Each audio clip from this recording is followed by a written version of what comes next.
Alrighty, everybody, welcome back to this week's episode of Neural Nexus Zero, episode 5. I guess it could be considered episode 4.5 because of what happened last week. But episode 5, reputation. How's everybody doing tonight? Staff, how we doing tonight? Hey. You. Let's do it. Let's go and shoot some more people in the face. I realized many things whilst we were off there. Many things. But we were just discussing them. It was bad. I didn't have my armor equipped. He forgot to equip his armor in his character sheet. So Things happened that shouldn't have happened. yeah. Freaking armor. So he's injured. He may have not been if he had it equipped. I've been running around with an armor coat in my hand the entire time, just going, yeah, got the thing right here. Break your... Not gonna put it on. Oh, Nate, I'm gonna slice your tires. It was like an armored cardigan, just like strapped over his shoulders, just like flapping in the breeze. Yeah, I had it kind of flicked over to one shoulder, like, oh yeah, the stylish. Oh, the fashion. You're holding it out in front of you like a shield, right? That's what you were doing. Yeah. Yeah, we'll go with that. While we have you guys, I'd like to mention that Loken's doing 17 giveaways tomorrow on stream. Final Fantasy 17. All right. So make sure to tune in tomorrow, twitch.tv/LokenPlays. 17 giveaways. Okay. I will say, and you know what? Because you've done that, I'm going to plug something now. I am very close to unlocking a new emoji. Do it. I'm just putting There you go. It's a thing. So the giveaways with emojis. Good job.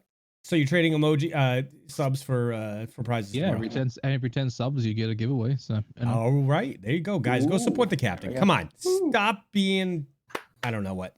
Anyway, I want my new emoji. It's amazing. The commissar cat. It's a commissar cat. Okay. Yes, it's a commissar cat. It's great. Does it turn I around? find your lack of faith disturbing. All right, everybody. Yeah. It is Monday night. It is time for Neural Nexus. We had a little unfortunate power outage last week, but what are you gonna do? We weren't able to sneak in another session, although we really wanted to. But we're gonna continue this week. We're gonna get it going with this week's episode of Neural Nexus. So I want to go through the staff. I want to see the cast, and I want to see what they're thinking and what their character is thinking. So we're gonna start with Xero at this point. What am I thinking? I'm thinking this is freaking awesome. I'm having a blast doing this, man. This is great. I love the story. I love the setting. This is an awesome cast of characters to be chilling with. As usual, they're putting on a great story for us to explore and have fun in. As far as Xero, this is high stress, and I know David is battle tested. Xero, not as much, and he wants to pull off that confident air, but he's nervous. And then you've got the wild card Jesse and the coward Dunn and Anton, who in his opinion address him by his proper title, which is Doctor. Dr. Coward. Yeah. Dr. Coward. It's Dr. Coward. Dr. Coward. Dr. Sausage to you. And then Anton is the blank one. Like, Xero doesn't know what to think. He's cool and collected, but I don't know what his kind of battle prowess is. He knows he's good with the keyboard, but what is he going to be like under fire? And he's kind of like, this is the first time, you know what I mean? This is the cruise run's first time, and there's a lot up in the air. I think Anton's like Canada. He hides in the back for like 100 years, and then he suddenly attacks and takes over the world. And takes over the world. I thought you were going to say he's like the cool party up there, the cool party downstairs, and he's just upstairs watching. All of a sudden, He's gonna go around going, "Oh, sorry there, bud." Does he shoot you? Just, "Oh, right there, bud." Bang. right in on his. Sorry. You gotta hit him with the yacht. Oh, yeah. Sorry. Sorry. All right. Sorry there, bud. Sorry. Dr. James Dunn, what are you thinking, and what's going on in your character's mind at this moment? I'm thinking we got this. We got this handled. This is awesome. I can't wait to see what James Dunn, how James Dunn has to fix up David on this one. Okay. And let me move the mic away from my face a little bit to tell you how Dr. James Dunn's doing. He is currently going, oh shit, oh shit, oh shit, oh shit, oh shit, oh shit, oh shit, oh shit. Why did I do this? Why did I do this? Why did I do this? There are guns being fired at me. I'm a doctor, goddammit. I'm not, oh my God. Oh my God. I'm a doctor, not a soldier. Woosah, Woosah, woosah, happy place. Okay, I think that's an appropriate. Okay. Some weed. From Dr. Dunn. Alrighty. Jesse Reigns, the crackhead. Crystal method. Crystal method, baby. Oh, I'm doing good. Doing real good. Excited for this. Excited for the conclusion of this. Jesse is really kicking himself for being so excited about old Betsy that he forgot to bring his gun right now. So he's just he's floundering and kind of like figuring out what the hell to do. He's between just like running around inside as he sees like the meat man wet himself and just like figuring out like, I need a gun. So he's like, yeah. So it's going to be interesting to see how this plays out. Paul, I think your typing's coming through. All right. Typing intensifies. Typing intensifies. Alrighty, Jesse. All right, so Anton, the sneak attack. What are you thinking? What's your character thinking at this point? I'm just thinking that I'm excited to be back. Week flew by like nothing, and I think it's the same for everyone else. Just can't wait to finish this. It was an unintentional cliffhanger, but apparently it's just something that you like to do, even when you don't mean it. There you go. You know, my skill has been honed so good at leaving cliffhangers that I don't even realize I do it anymore. Yeah. The city of Boston helps you for dramatic effect. David Greyson, what are you thinking and what are your characters thinking at this point? Oh, so what am I thinking? I'm thinking hello. I'm thinking that I dislike you intensely for telling people I'm going to have 17 subscribe giveaways. I hate dislike you, Pam, for now clipping that as well. I'm going to murder him later. But no, in terms of the game, yeah, no, I'm doing good. You know, I'm in my this is my happy place, Awesome. both for me and my character, David Greyson. He is in his happy place right now. His general thoughts are he's cool as hell. You know, this is Tuesday. This is going down to the shops and getting some goddamn milk. You know, what I am also concerned about though is that I will know that Xero is under pressure. I will know that he hasn't been combat tested like I have, and I will be keeping an eye, a sort of an overwatch, I guess, on the team to try and make sure, even if I have to overperform to make sure these guys are dead quickly, to make sure this lot don't die.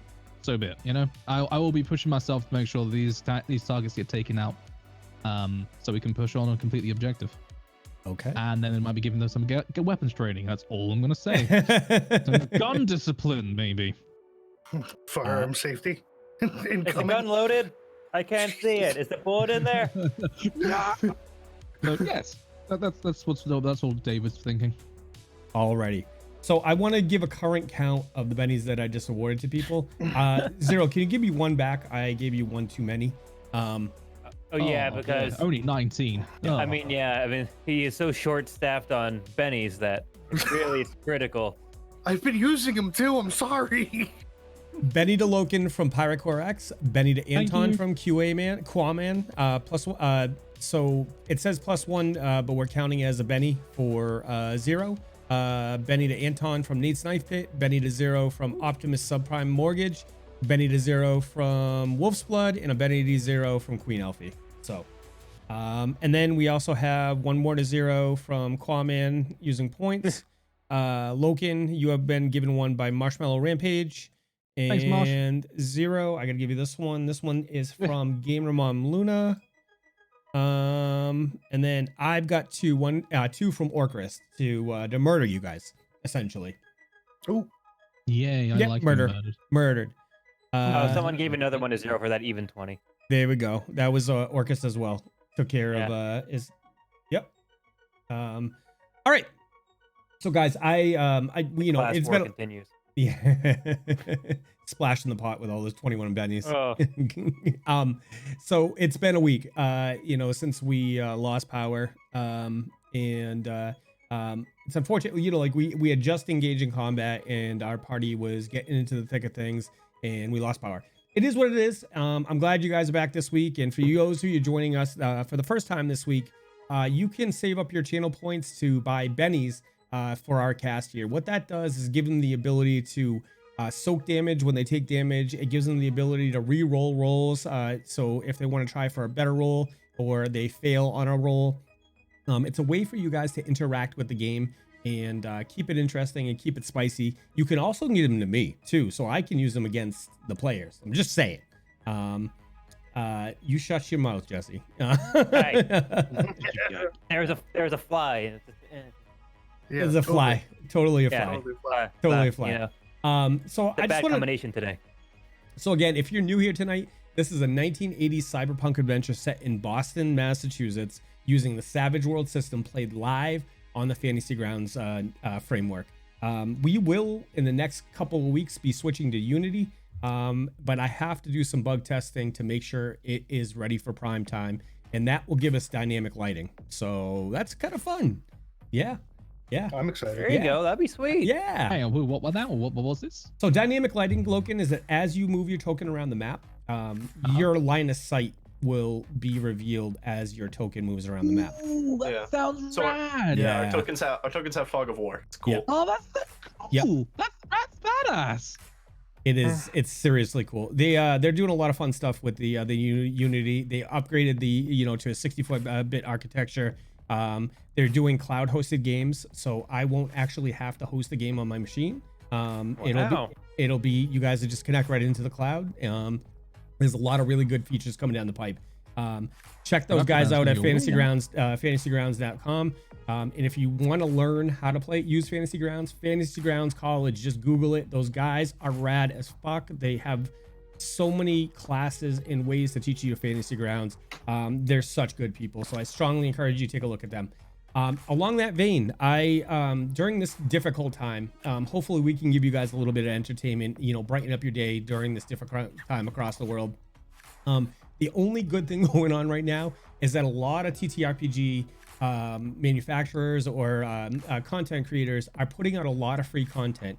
So now is a great time if you want to learn Savage Worlds, if you want to learn D&D 5e, if you want to learn Pathfinder. And I did a little video the other day, and I'm going to drop the link in the chat. And if you guys are new to TTRPG stuff, or hell, if you're old and you want to get more rule sets and learn, maybe pick up a new system, check that video out. It's a great starting point for you guys to get into running a game, playing in a game, and maybe a new rule system. But without further ado, I'm going to need a roll from everybody in the cast. Okay, is that what? D20. D20. Yes. All right, what do we get for all those, gentlemen? Oh baby, James Dunn got 19. All right, Anton I got a 6. and David Greyson. Hit with an 18. Jesse Rains, 19. First over 10 this entire time. 0. Making a 7. We should make Jesse Rains and James Dunn do a roll off to see if they get lower. No, I'm just kidding. Sure. We both get one. Tempt the fates, right? Well, yeah, you guys get both ones. All right. So Xero, when you are ready, you can recap our community here on what happened last time. I think Anthony over here got a lower number. Oh, 6. Oh, numbers, guys. Yeah, picking up your In Jesse. all honesty, I have had a rough 2 days, stomach wise. So That +1 brought to you by protein shakes. right. And Nate's Knife Pit has absolutely cursed our technical setup, so something else is going to go wrong. Hence, Yes. you notice I say something else because something already did. So, without further ado, when you are ready, Anton, you may kick off your recap for this audience. Oh, lucky for me having to do it twice in a row. It's not a long one. So basically, we started last week, we continued our high-speed pursuit, trying to get away from these guys after us. And as we were flying away down the streets, we heard police sirens. Whoop whoop.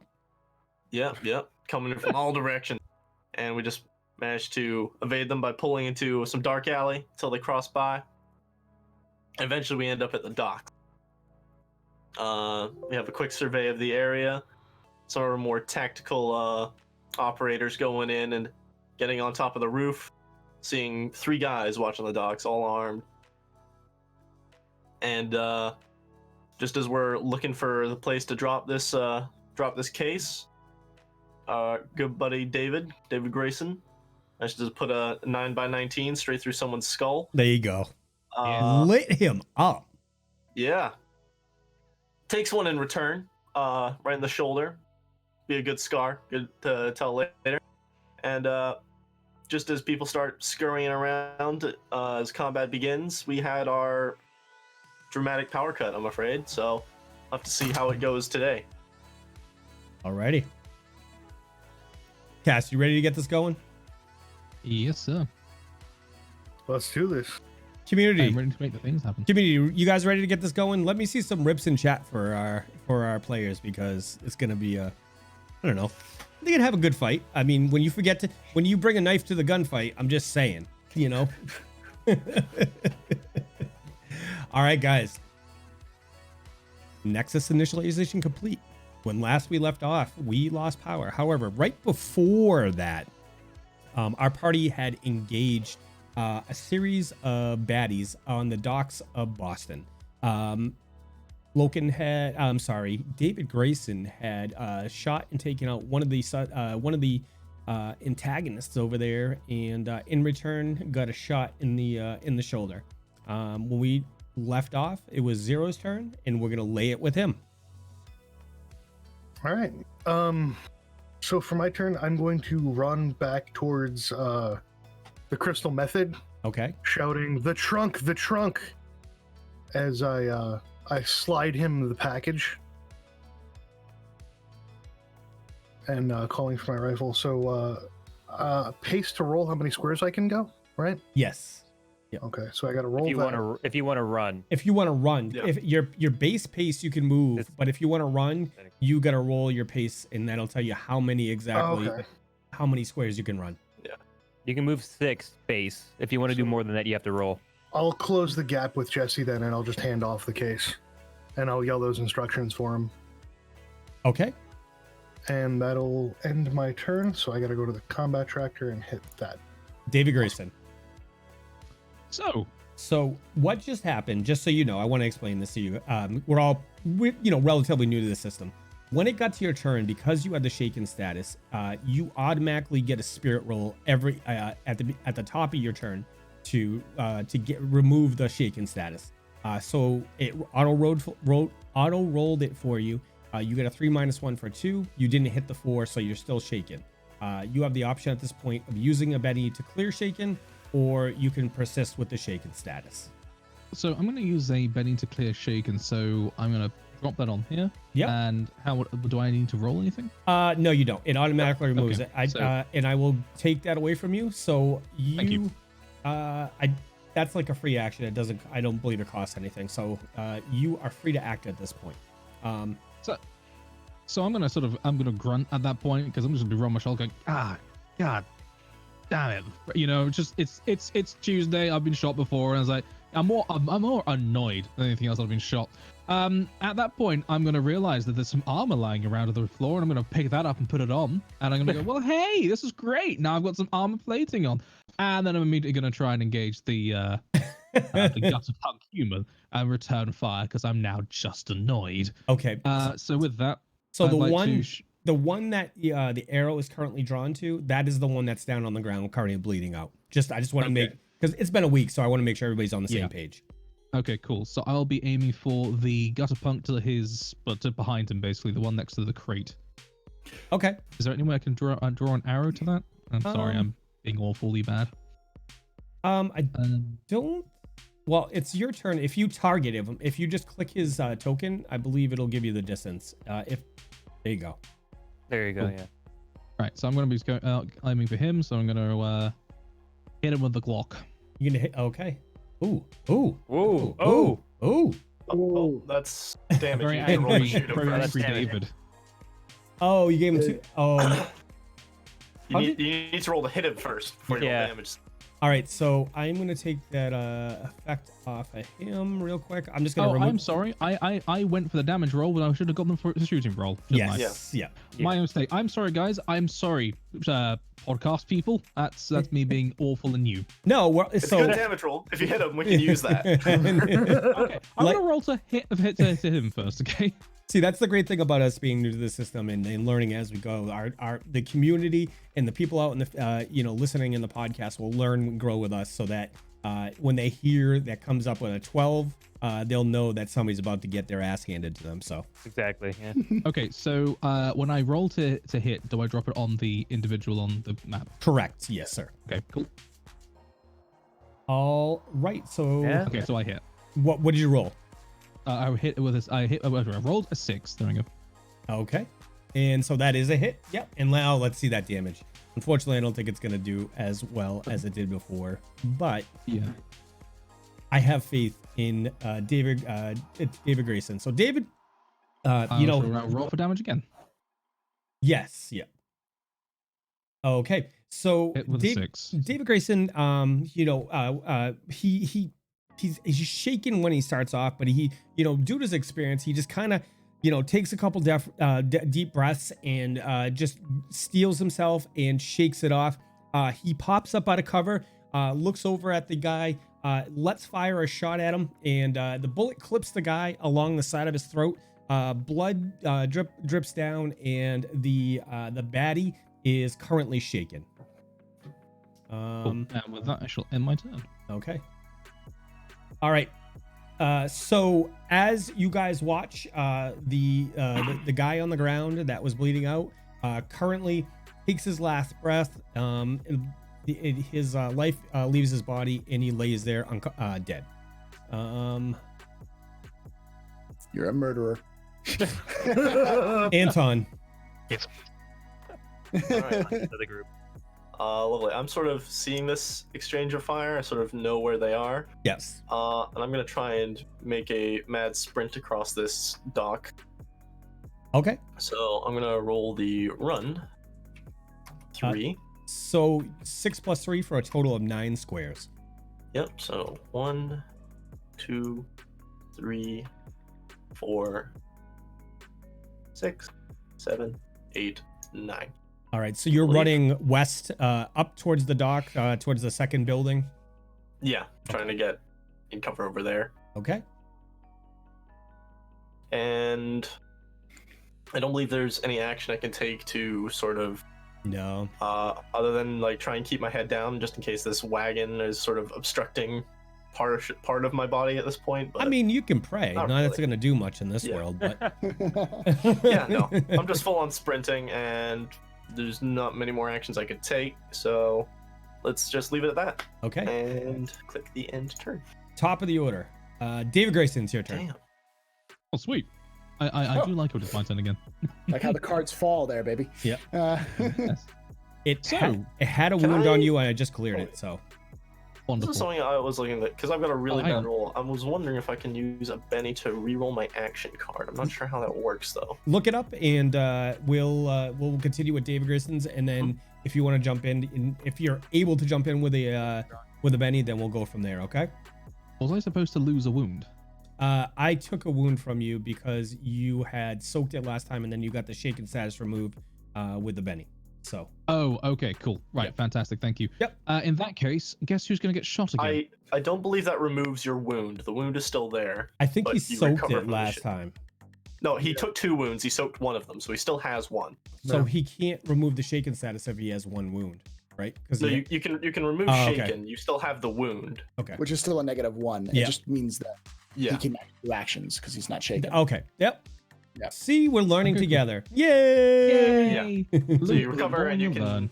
can start shooting again. But Awesome. you do still have that bullet in your shoulder, and it's gonna stay there until you get professional medical help. Which Oh, you call professional medical help? Or Yeah, do you know where to find second-rate any? medical help. Shots fired. wow. Shots fired. I'm going to be teaching the Gutterpunk the glories of ballistic trajectories as I engage him again with another shot. And this time, I'll roll to hit first. Nope. We hit with a 7. That would be a hit, sir. So then we go for the old damage, and Damage. that's a 5. All right. So Double shaken. as he so 2 shakens is 1 wound, I believe, or is it 3? I believe it. I'll check. But David pops back up again, extends his hand out with perfect form, lets fly with a bullet. It zings over the corpse of the one guy, and strikes the guy in the side of his chest, ripping open flesh, and blood flies. And is there anything else you would like to do, Loken? Honestly, at this point, David's in a fantastic position. So I'm just gonna duck behind cover and end my turn there. Awesome. So that'll bring us to James Dunn. Okay, so I accidentally closed the map. I will share it with you again. Okay. There you go. All right. So, I am going to move kind of closer towards the water, towards the big open doors. I'm still Okay. going to be try to hide behind like boxes and stuff like that. Yeah, absolutely. But and do my best to like quite 1, 2, 4, 5, 6. So I move like into these boxes here. Okay. And you're just gonna still hide behind those boxes. Yeah, I'm gonna try to hide and take as much cover as possible and wait until everything clears before I do anything. Okay. Alrighty. And when you're done, you can hit that button. Yeah, you can do that. Comment, turn. All right. So one of the actually, Loken, you have ducked down, and I don't think anybody else has view on this. Alrighty. Jesse, it's your turn, sir. Okay, so I'm gonna run back to my car, which we said was roughly like what, the 4 or 6 squares cart. behind this cart, right? Is it the cart or behind the cart? I forget. Say that again. I'm sorry, Jesse. Placement of the car, placement of old Betsy. Is it behind the cart, or are we? We were cart? saying that the cart itself was that. Gotcha. So. Okay, so I'm gonna run straight back down to the back of old Betsy. So Okay. that's 1, 2, 3, 4, and I'm gonna pop open the trunk. Okay. I'm gonna grab the rifle that Protein Shake left in there, Okay. and I'm gonna start running back to him with my other four paces of move that I have with my natural run. Okay. Sounds good. 2, 3, 4, and that gets me right back to him. Can I hand the gun off? Yes, you can. Okay, and that will be my turn. Okay. Zero. It's time to do work. I've dropped the case. I take the rifle. With my thumb, I immediately flip open the optic on the rifle and I start taking pace. Okay. 4, 5, 6 will get me right there. Okay. Can I see around the corner? Or Not the from edge, there. No, or- you'd have to go 5 feet Okay. more out. Yep. Okay, so to move more than 6, I've got to roll my pace, but I can't do that now because I already moved. Correct? I'll allow it. Okay. Yep. I'm gonna Because go ahead if you and had roll my pace. if you had put a pointer there and asked me, I would have told you. You know what I mean? So- Okay, yeah. Yeah, I don't. It says that you so- can run as a free action. Oh, really? Okay. Yeah, but if he shoots after that, he's It's gonna have negative 2. Yeah. Yeah. Yeah. but you can run as a free action. So my pace gives me an extra 1, so perfectly puts right there. Do I see any of the gunmen? You do. You see the- one of the gunmen. You see one guy down on the ground, and he looks dead from here.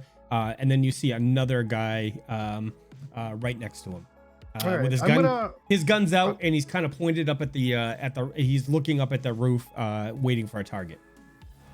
Okay, for the sake of laying down cover for David, so he doesn't keep getting shot at, I'm gonna snap off a quick shot at the gutter punk number 2. Okay. So Zero comes around the corner. Jesse runs in and hands off a rifle to Zero. Zero grabs the rifle and he's running over to the outside of the building. He preps the rifle, and as he comes around the corner, it comes up to bear, and he's gonna shoot for. That is a 7. That's a 5. Oh, that's a 5. I'm sorry. So with a you know 5, what? is 5 still hits. So I'm gonna use one of my bennies just cause. okay. We'll Yeah. Is that with the -2? Oh yeah, I get the -2 from the run, So right? that would be a 3. Yeah. Okay, yeah. So I'll dial that down to -2 and I'll re-roll again. Oh, there it is. And Oh, there we go. Yeah. There is a 9. Alrighty. So as you come in with the 9, you crack off the shot. The bullet flies and lodges into the belly of the guy for how much damage? He takes 20 points. Oh my I god. think he's down. Oh my god. So as the bullet rips through the intestines of the guy, a fist-sized hole erupts out of his back, and he staggers. He looks around, and he just falls back to the ground, dead. D-E-D. With this like natural nonchalant voice, you just hear Protein Shake over the comms go, I think he's down. I'm just gonna peek my head over and I'm gonna nod and just go. You don't hear anything. Didn't come through, Dave. Oh, I just said nice of you to come and join the fight. Do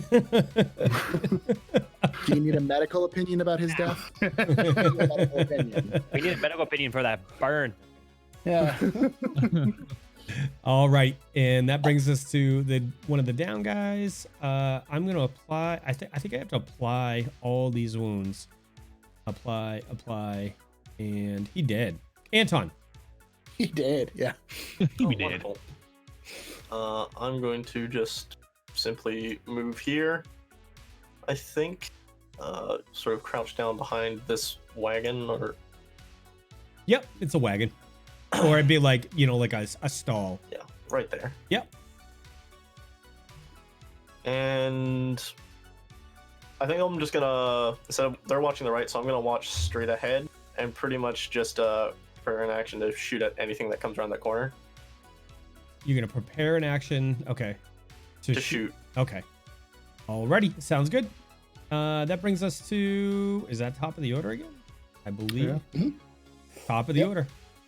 Alrighty, so Anton, you suddenly see a guy run around the corner. He looks back at you, and I'm gonna allow you to take your shot first. Okie dokie. Throw them on. Nervously shoot my 44 at him and miss. Okay. So Anton sees the guy coming around the corner. The guy's looking back over his shoulder at everybody over, back there, and he aims his gun back at Anton lets fire with his gun. What kind of gun are you using again? I forgot, Anton. I have a 44 Magnum. 44 Magnum.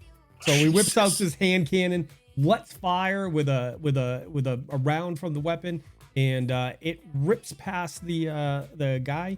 But he is going to take a shot at you, and I'm going to say with a -4. And Yeah, that seems fair. he is going to let fly for a 1, but I am going to use a Benny and do that again. Of course you are. Of course I am. So because Anton is behind the cart, he has got a pretty good amount of cover. But but he as the guy runs out and he takes the first shot and he misses, and he fumbles with his weapon, and he points it back at Anton again, and he does 7 points of damage.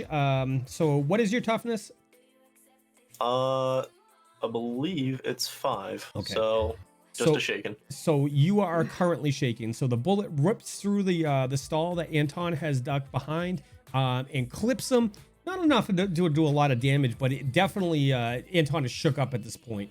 And that brings us to and then he is going to continue to run away from you, Anton.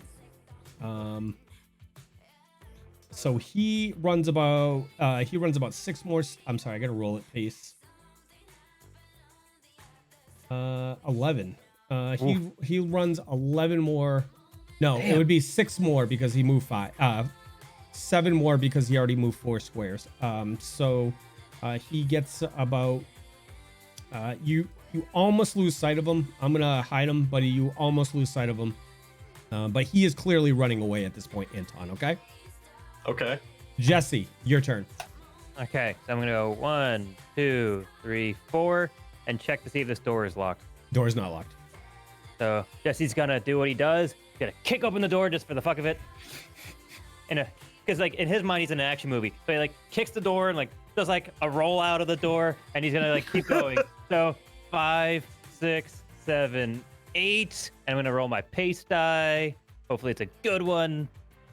Ooh. Okay, so I get 6 more, and 1, 2, 3, 4, 5, 6, and I get to there as I'm just like sprinting down this dock, trying to get to the other side. We got Action Man in the house. Yeah, buddy. Action Jackson. I have the parkour trait. I might as well use it. There you go. Parkour. Fair play. Parkour. And yeah, I'm just booking it. Okay. That's it. I mean, my turn. David Greyson. Right, so I don't have any eyes on the guy who just ran, do I? David, I'm trying to think, and I'm gonna call it no because there's a building between the two of you. Okay, that's no problem. Yep. So I was trying to I'm think gonna- because the building you're on top of is like 5 feet above the other building, but I think he's far enough that it's still blocking view. That's how I'm gonna call it. Sad. Okay, no problem. In that case, I'm just gonna say I'm gonna come over the radio and over the Nexus and just basically go, "Hey guys, I saw one run away. I think he's probably got spooked, but we need to get this one done quick." So I'm gonna at this point. So how high am I? Could I jump down from my position down straight to the ground, or do I need to go back? You're like 25 feet up, so you would have to make like a athletics check to jump down. Yeah, so I'm gonna want to move to jump down from the roof, and so do I need to roll anything for that? Yeah, that's an athletics check. So if your character has less athletics, you can do that. If not, you're gonna have to do it unskilled. Okay, I do have athletics, so roll that. Oh, 1. I'm gonna go for a Benny and try again. I think that's a very good decision. Yeah, I think it's a solid decision. Oof. I'm gonna get a 2. Oh, for crying out loud. You got plenty of them. Do it. Do it. Am I Here's allowed to another use one. another Benny? Yeah. You can use them until you get a crit fail. Yeah. Okay, so I'm gonna use Ooh. it again. Falling damage is pretty bad in this. Oh, for goodness sake! I rolled a 1. Do it again. Ah. You got this. There we go. Yeah. Yeah. So, What'd you roll? 4 times the I'm charm. gonna roll a 6. Okay. All right. So David Greyson looks down below him, and he he does that like stutter because he's like not sure if he can make it. So he goes to jump like once, twice, and then the third time, and he's like, fuck it, and just jumps off and lands, hits the ground. It does that typical thing where you rush down to your knees, but he does a half roll and is able to recover. And I'm going to say you could put yourself within 10 feet of any point the ground in front of you, David. Mike. Yeah. Superhero landing. No, that was not a I love super. doing super landing goblin. It's Not killer. when he's injured. That's not superhero. If he got a couple raises on that, that would have been. We could have done superhero raise. I mean landing. Oh, okay. Yeah. So I can be anywhere in front of where I was. Yes. Within So 10. like any like so 2 squares is about 10 feet. It's actually 12, but it's we'll call it 10 Okay. feet. So you can do any 2 squares away from the I'm front going of to it. put myself here then. That's perfect. All right. So David, yeah, And like I I'm said, gonna end done at that point. Yeah, because the other guy's dead. already. I think so. Yeah. Okay. Yeah, I'm gonna turn at that point. Anton. Ooh. Anton. There you go. As With the Anton, raise. sits behind the cart, he's like, you know what? This guy, I'm not gonna scare to this guy. Come on, man! And he just shakes it off, and he removes the shaken status. So, Anton, it's your turn, sir. Okay, how far away did this guy get? What was his? How many pages? He's like Yeah. 45 feet away now. 45. So that's 9 tiles around about. Yes. So that is still considered short range. Yes. So I will reveal him on the map, but he is 45 feet in front of you. Okay. okay, yeah. And each square is 5 feet. So Correct. So I can't remember. Does this work in the range things work in feet or meters? I can't remember. I think everything's done in squares. It's 6. So each square is actually 6 feet. But I'm rounding off to 5 because I played D&D and Pathfinder for the last 35 years. So Okay. yeah. So range is according to that. Yeah.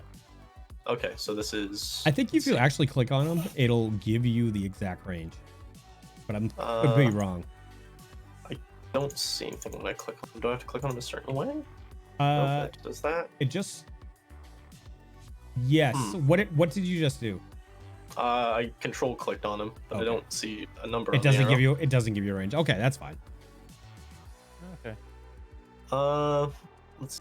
So, 1, 2, 3, 4, 5, 6, 7, 8, 9. I think we can consider that medium range. What's your short range on that?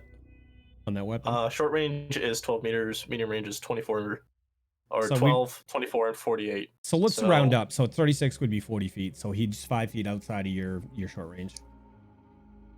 I think that'll be out of my medium range, so we'll do long. Oh, okay. And then I'm gonna shoot at him 3 times. 3 times at long distance. Yeah, just sort of a panic spray. Okay. All right. Long is. That's so many negatives. That's a lot of negatives. It's -4 and -4 for 3 actions. So let's get some explosions. Missed. Nope. What'd you roll? I rolled a 5 with the modifiers goes to a -3, so we're gonna go again. Okay.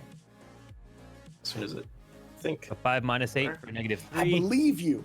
I believe. I've got faith. The Nexus administrator has faith. Nope, that's a -5.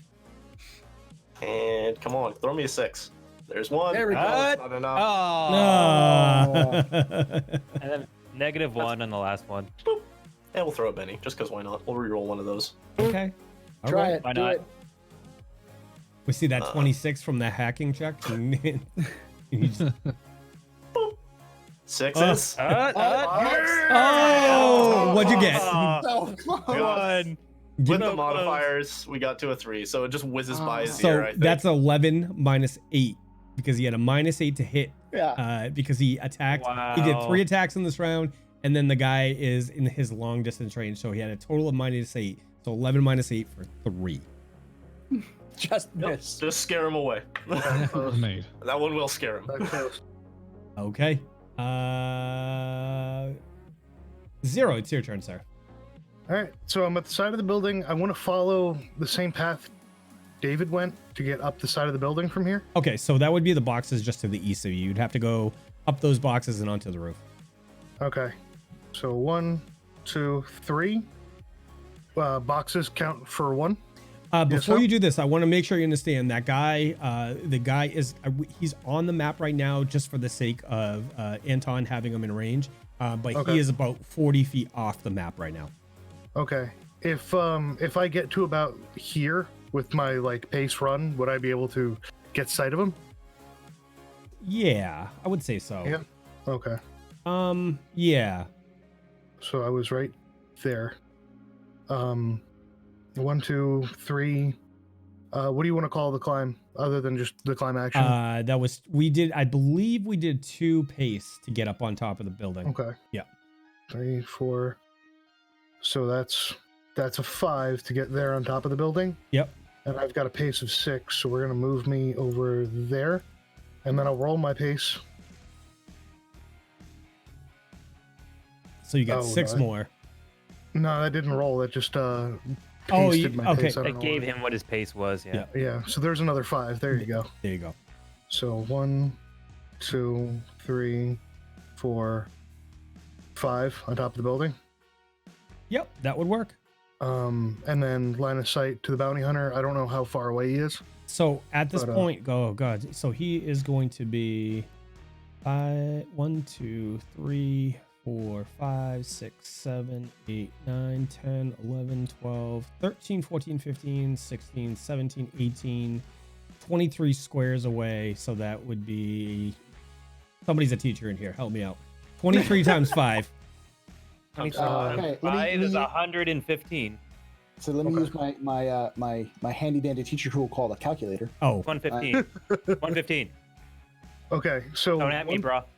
my range of my rifle says 24. Let the engineer know. My range of my rifle says 24, 48, 96. So I'd be outside my range. you'd be Yeah, outside that's the line. extreme range. Yeah. It's extreme range. So if you're at extreme range, I think it's a -12, I think. 8. Minus It's 8. -8. It's minus 8. Okay. So -8 plus the -1 from climbing, 2. and then the -1 from the run, so -10. Oh, it's 2 from running. So yes, it is -11. because yeah. So it'd be -11. Yep. You can do this. Let's try to snap off a shot. Why not? If Ann can fan the hammer on a Magnum, you can do this. What's Why the not? reload rules for a gun? We'll give it a shot. Here we go. I love this. Fingers crossed, on. folks. The Hail Mary. Oh, No. I'll drop Give a Benny. one. I'll drop one Benny just to give it a shot. We have 20 bennies. 20. You could drop That's a what I'm saying. So the first roll was a -6. Wow. Oh my god. What? No. No, that'd be That's negative a one. Minus damage. Negatives With a again. minus Yeah. 11. So it'd be a -1. Let's be a -1. Yeah, I'll do it one more time. Why not? There we Just, go. I was gonna say Butter. it, so -1. butter those up. Why not? No, that's Nope. a wasted shot. The 308 bang rings out and flies overhead. Is that a bolt action? Just out of curiosity. Okay, it is a bolt action. Yep. 308. Okay. All right. So, Zero runs over to the side of the building, grabs the rifle in one hand and scales up on the top of the building. Runs back to the other side of the building. Comes back down south. Drops, into a aiming position and lets rip with a shot at the fleeing guy, and it goes wide over his head. So, when you And want, the combat tracker. There you go. I'm done. Thank you, Mike. alrighty. So at this point, he is going to do a run for 9 more, so 50 more, 45 more feet. So he is at this point. Oof. From you, I think, Anton, I think he's 90 or he's over 100 feet away. So, and he is booking it. Oh, James, I'm sorry. I missed your turn. My fault. Yep. It's okay. What James would have heard was, oh, that's a lot of gunfire. And he's running away. He'd get on the Nexus and go, maybe we should put this package down and get out of here before the police show up. I thought James Gunn was going to take notes on how the guy was running away. Look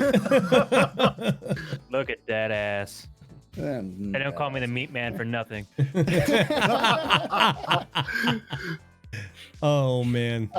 and then he's going to, as he says that he's going to move. What's his pace? Give me his pace real quick. 6. His 6. pace is 6. So, pace is 6. So that would be 1, 2, 3, 4, 5, 6, and then he would try to move it towards the car. He would book it back towards the car. Okay. At this point, I'm and- going to say you guys can be off the combat tracker because of Okay.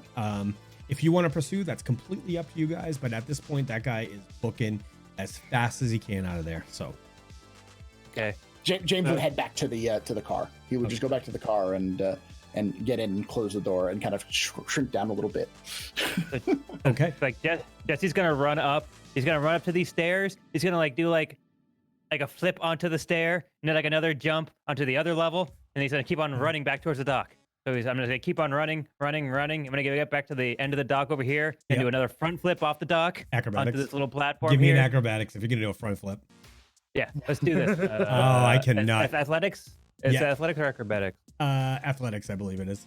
Yeah, I was gonna say I don't think there's acrobatics in this one. Yeah. Oh yeah. 7. Oh. So as you guys watch, Jesse just books it and runs and does a front flip off the front of the dock and lands on his feet at the base of and runs at and lands at the base of right next to where the receptacle is, on his feet, Superman style. No, it's not Superman style. He lands it very nice, but it's not Superman style. Yeah, he wasn't going for that. Is it just like a bin, or is it like something I have to do to it? Like, is it just like I just put it in a slot, or is it more complex than that? Okay, so when you look at this machine in front of you, Oh no. so I have a question for you. Okay, Because I Okay. don't remember, and chat pointed it out, that they don't think you grabbed the case before you ran over there. No, he did. Jack handed it to me. Jack, Yeah, hand. okay, all right. Well, all right. I'll take your word for it. Yeah, he So- said, he handed me the briefcase, said, get my gun. I ran, got the Okay. gun, brought it back, and started running. As you stand in front of this case, a projection pops up, and it says, no. "Present your Nexus." What the fuck? Okay.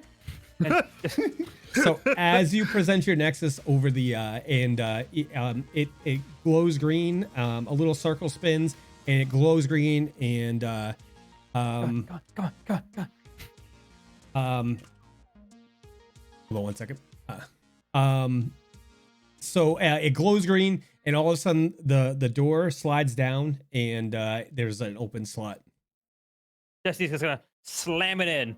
Not very delicately, just like shoving it in.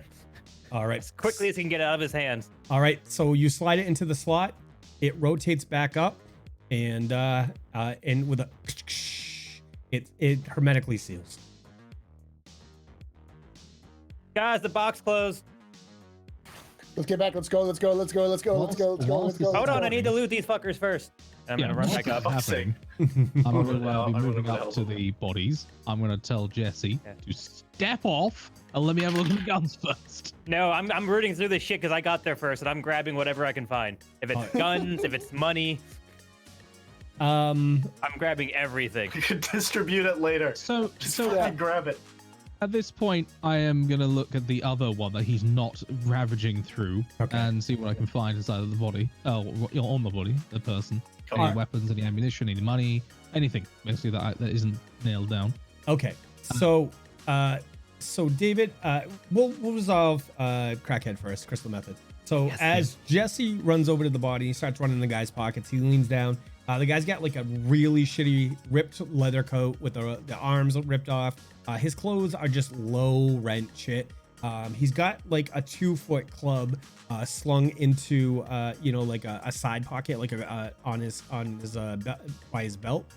He has a knife as well, and then he has I'm gonna prove my age here, but he has a zip gun. It's a very, very low quality shitty gun that does like a 1 shot or 2 shots. Okay, yep.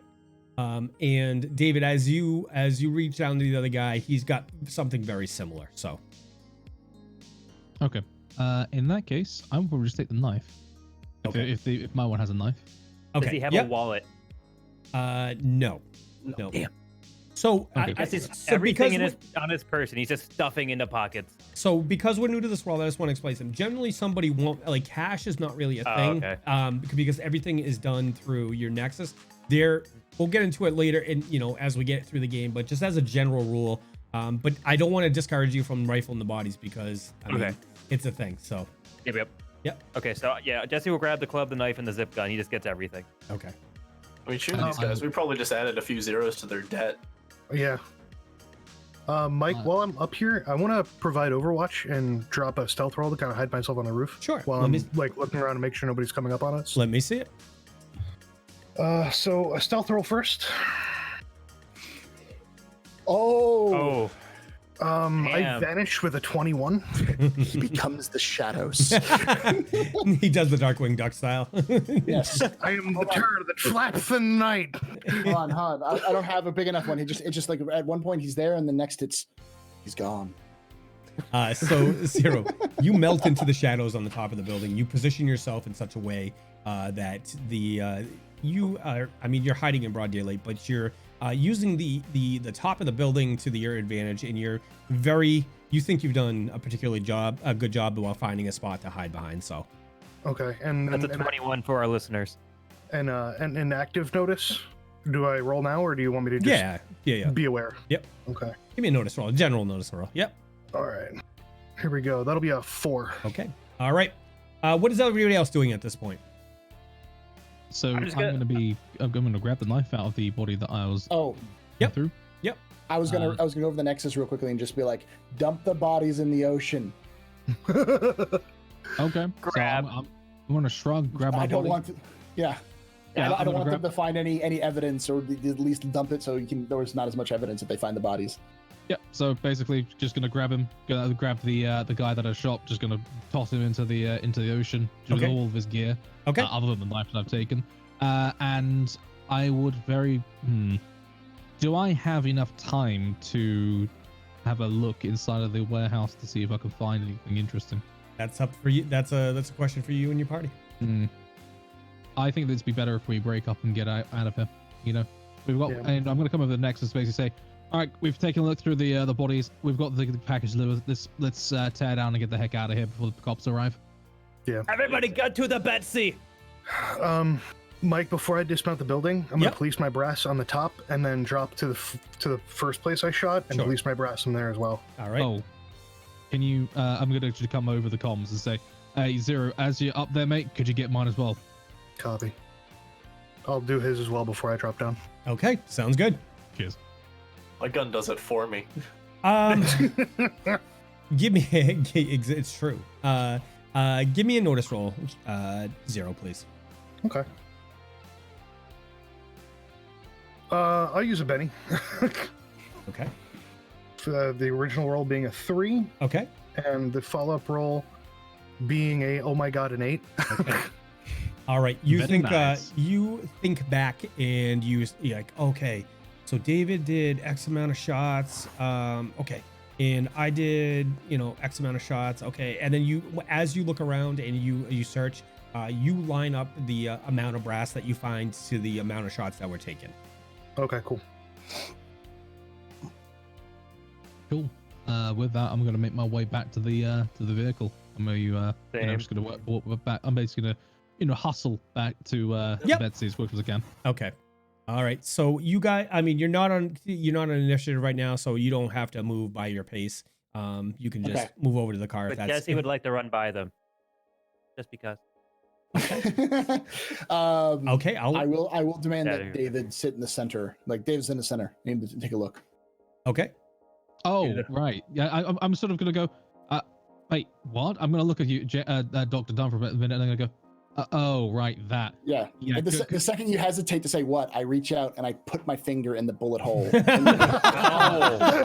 I was gonna go. Gross. Ow, was that necessary? Fine, yes, please. Take a look. Make it look pretty.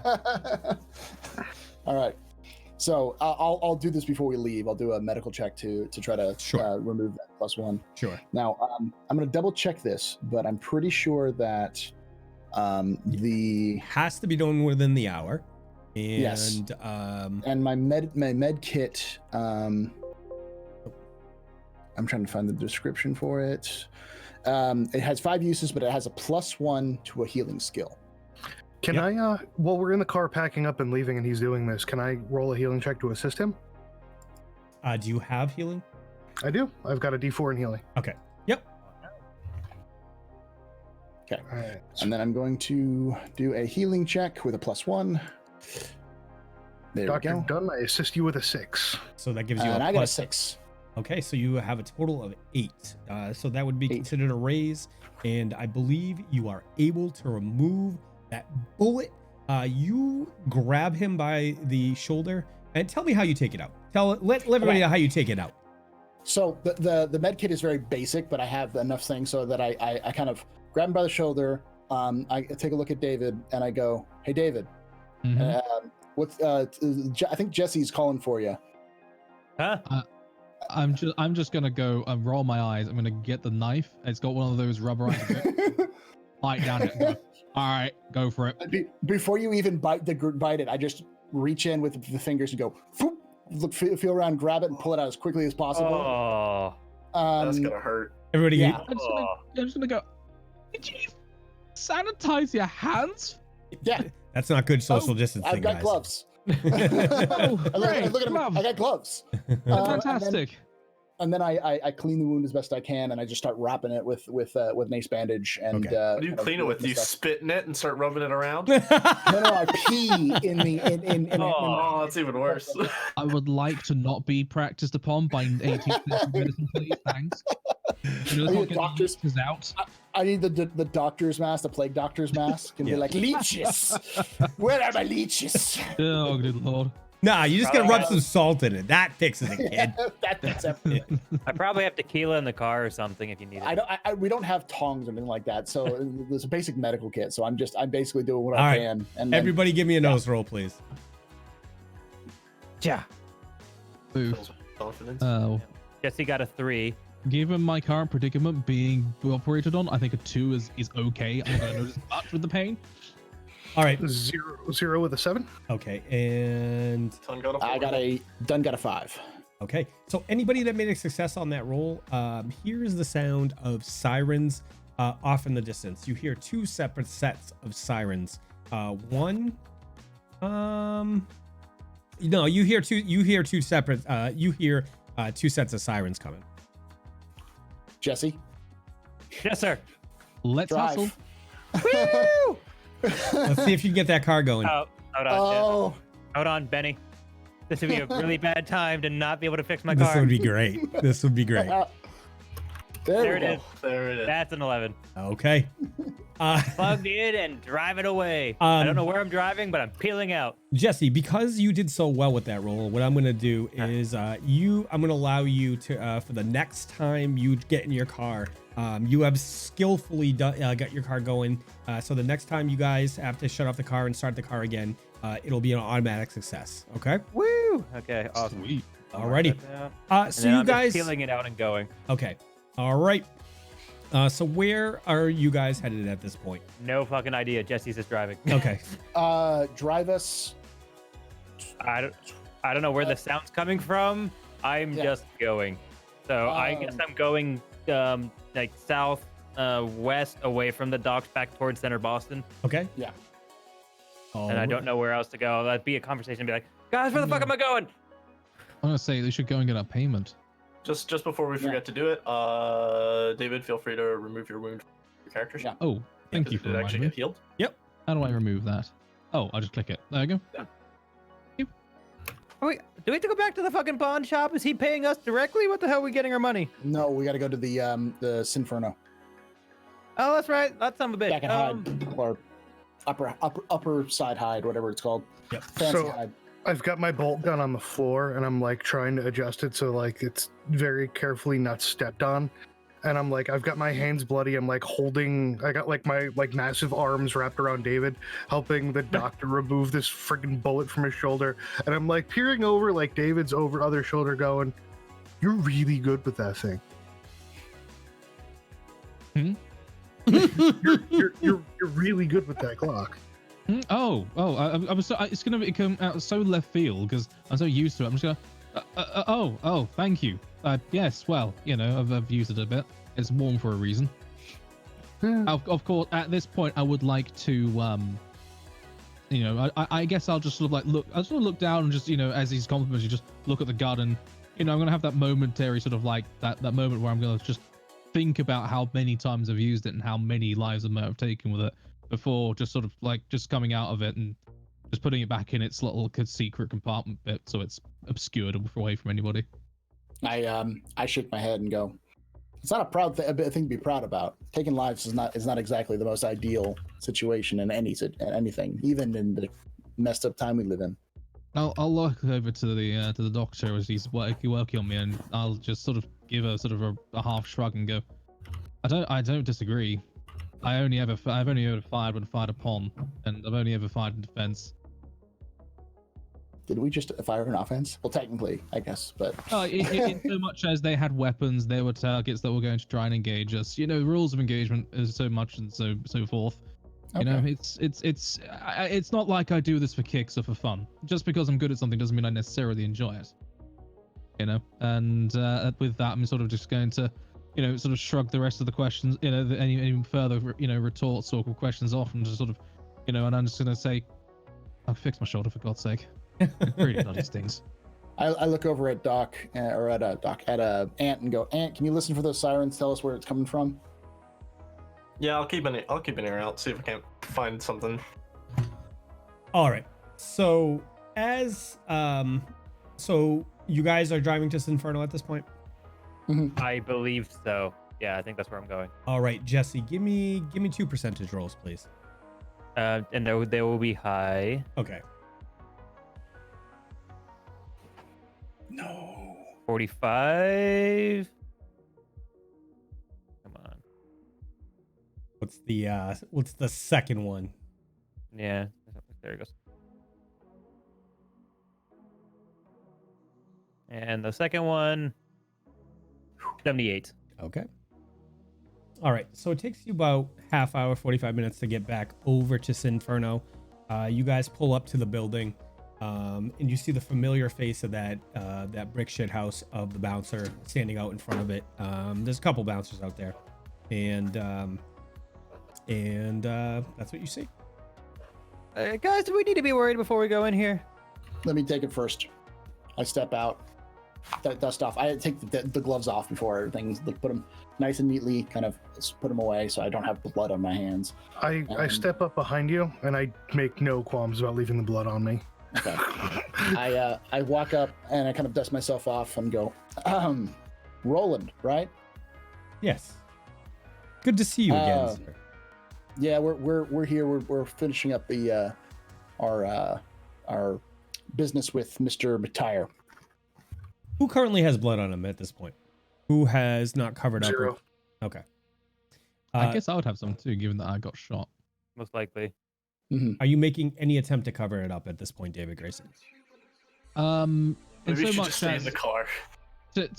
for a greater or lesser degree, I'm sort of just my jacket. If you think about it, I'm just kind of like trying to obscure it, but it's not going to work because it's soaked into the shirt fabric. Okay. So as you walk up, as the both of you, Xero and David Greyson, walk up, he puts his hand out and he says, "I know you got business here, but we can't have that in the club right now.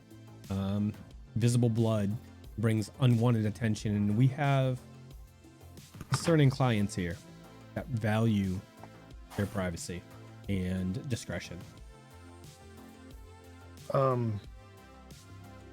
Xero kind of nods and looks around to like find something to like wipe his hands on, and he looks at David and just wipes his hands down David's shirt.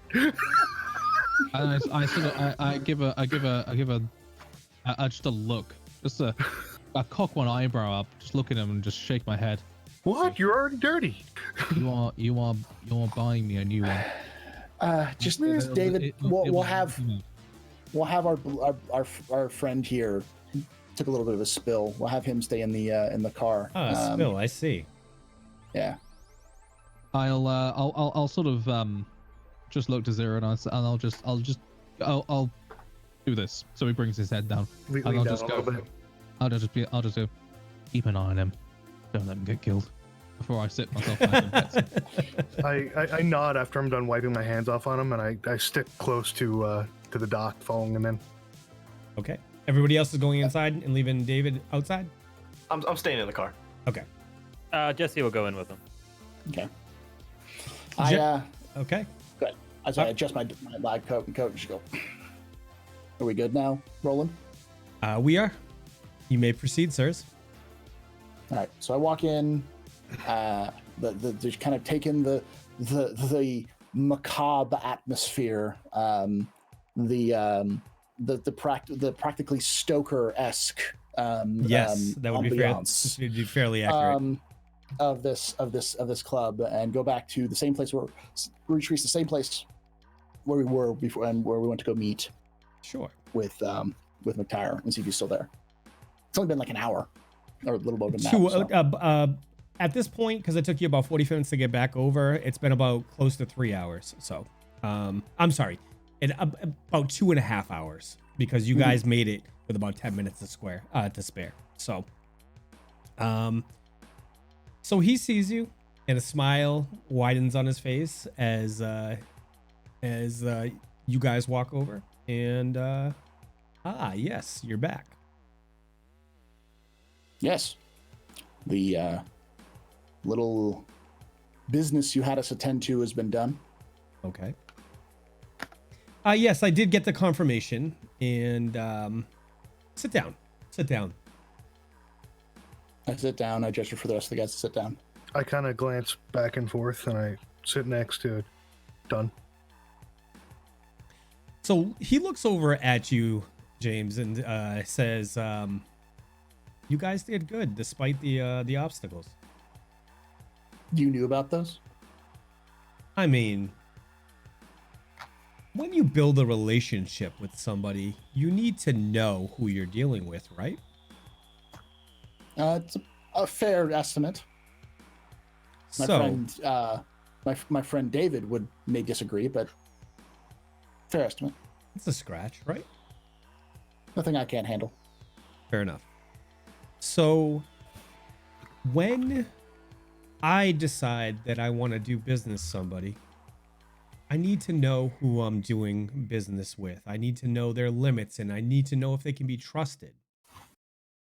I'd say this is a good first step in the right direction. You guys perform admirably. And, you know, I gotta say, it's pretty ingenious that you pulled rank on my cop there, and I got him to back off. It was interesting. Well, this is a favor for a favor, or a favor for a favor from a friend for another favor. Oh, I know. I'm well aware who you're here in regards, and I'm well aware that you used his name to get the cop to back off. Don't get me wrong. I think it was creative. And I like creative people. I like people that can think outside the box. I can go outside and hire any 2-bit thug, but finding somebody that can truly handle themselves, that's worth a little bit more for me. You found a bunch of people who've been able to handle themselves and hide for our entire lives. Well, I'd say most of you, except there's one of you that's kind of a crackhead, but I mean, there's always need for that, right? He may be a crackhead, but he can run up walls, start engines, and Some say it's the life of the party. Crackhead, life of the party. I take it. Fine. Someone needs to have a fucking good time with these assholes. Cheers to that, Xero sir. just smirks. He raises his glass, and you can see a brown liquid in it, and he says, "Cheers to that." And he looks over. He looks around the bar. His eyes, he makes contact with one of the bartenders, and he looks over, and he just goes. He spins his finger around, indicating around for everybody at the table. So as he does this, I hold my hand up and go, "Just a shot, sir. I'll take whatever he's not having. Xero kind of looks around meticulously and leans in a little bit towards the guy and goes, "Got anything with protein?" Yeah, I do. Nice. I look over at him and go, I'm going to whisper him, like, "You don't want the blood milkshake. Trust me, it's not worth it. Oh, It's fire, but It's not blood, but it certainly is homemade. I see you're picking up what I'm putting down, Jesse. Yeah, well, So once the drinks come over and they sit down in front of you, I'm an entrepreneur. Sometimes I have need of things that need to be done in the neighborhood. The Hyde is an interesting place, and there's opportunities for people who can see ways to make money in this part of town.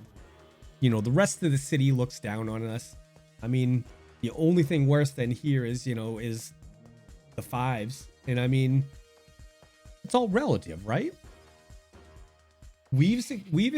I've excelled here in Hyde. I could choose to take my money and move up and become a 3. But why do that? I've built a good life for myself down here. I think if you guys continue and our relationship continues, it might be a good way for you to maybe elevate your position within the Hyde. always interested in more opportunities. You see, I'm a kind of a businessman myself, looking to start my own practice down here in Hyde, give back to the folks who need it the most. Interesting. There's not much money in giving back, but yeah, well, giving back and selling the right parts to the right people, if you know what I mean. I think I might understand you. I think I may. Well, I want you guys to return to Squee.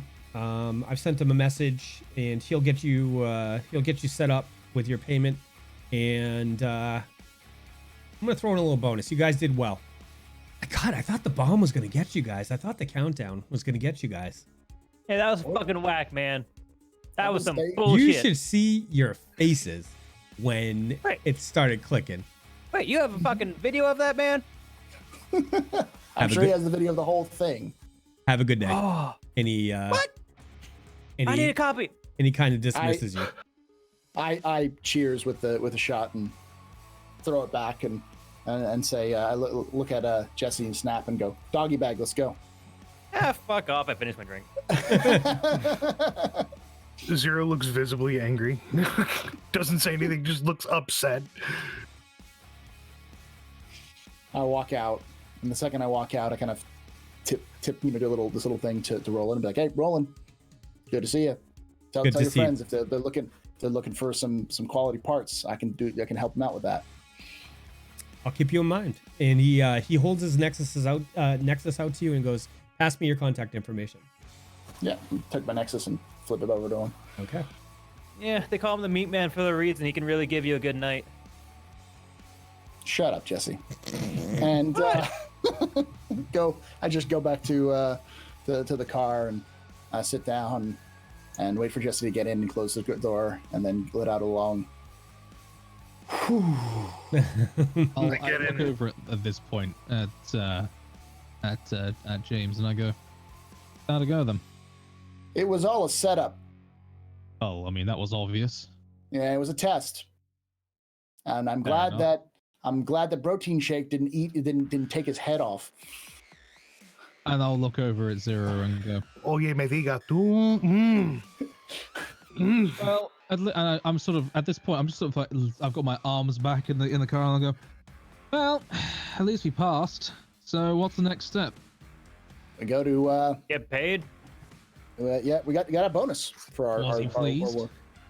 Yeah, oh, very pleased. He was pleased with my maneuver to convince the cop to back off by name dropping. Quite a good move, I have to be honest. Even I'm impressed, and it's quite difficult to impress me. Right, well, I guess, and I'll sort of look over to Jesse. Shall we go and get our payment? Oh, yeah, sure, of course. Yeah. No one says anything about the driver who got him there, but okay, yeah, fuck off. Okay, let's go. And then, and I'll lean forward and go, Jesse, you did an excellent job. Your driving's thank you. impeccable. It's about time. There you Right. go. Yeah. I'll lean back again. Jesse, don't drink and drive. It's bad for you. That's Get how high, I only. maybe. That's how I only drive. Just go talk. That's to the Sweet. only way. Cars need gas. Jesse needs alcohol. It's how it works. so I lean over to Jesse, and go, it's called the Balmer's Peak is the official term for that. that is true. I just say when the car is buzzing, I'm buzzing, right? That's incredible. Yeah. This is Yeah, but I do. absolutely incredible. And Jesse lights up a cigarette because he hasn't had one in far too long, and he's just probably gonna burn through a couple on the ride over. Okay, so you guys are heading back. Where you guys heading right now? I think we're heading to Cycle Dreams again. To Okay. squeeze. Yeah, we're gonna head over to the pawn shop. Okay. So as you guys drive over there, you get back and uneventfully, you get back over, you find a parking spot, you pull up to Recycle Dreams, and guys, with that, we're gonna take a quick break. We're gonna give our cast an opportunity to run to the restroom real quick. Before I let you guys go, I want to thank everybody for coming out and hanging out with us tonight and checking out Neural Nexus Zero. This is our Cyberpunk 1980s Savage Worlds game played on the Fantasy Grounds system. Here on this channel, we love Fantasy Grounds and we support them 700%. They are a great product. But thank you guys for coming out and checking out our show tonight. And if you're new to TTRPG stuff, if you're new to role playing, if you're new to these systems, I put out a great video and a way for you guys to get and learn about some of these systems out there for free. So the video contains information about Savage Worlds, Dungeons & Dragons 5th edition, and Pathfinder 1. So go check out that video. If you have any questions, you can also jump in our Discord. We have a great Discord community that would love to answer your questions about games. Without further ado, I'm gonna kick it over to the break, and we'll see you guys right back about 10:27 EST. All right, guys, we're coming back from that break. Thank you so much for your patience. We like to take a break midway through the show to give everybody on the cast a chance to get up and run to the restroom real quick. I'm going to kick off a poll right now. This is going to be a 2-minute poll, and it's what was in the box. One of these options was true. One of the options was true. So when you guys can vote through Streamlabs and check that out. So guys, what do you think? You have successfully completed your first mission within the Nexus, the world that we have created, this 1980s cyberpunk hospital. What do you guys think now that you have finished your first mission? Oh, everyone's trying to kill us. I need better weapons and better armor. I need a drink. That was fun. Can we do it again? That was fun. Can we do it again? Yeah, man. Let's We're do it. underpaid. I mean, because we've had like what 4.5 sessions now, and it's just been like a day and a half. Like, Yeah. it's been an intense time. You guys have had a pretty intense couple days, so Yeah, seriously. it's pretty awesome. But I've been in jail. you've been to jail. Jesse hasn't. Yeah, we didn't go to jail. I feel like Ron Burgundy's gonna jump on and be like, you know, David killed a guy. Let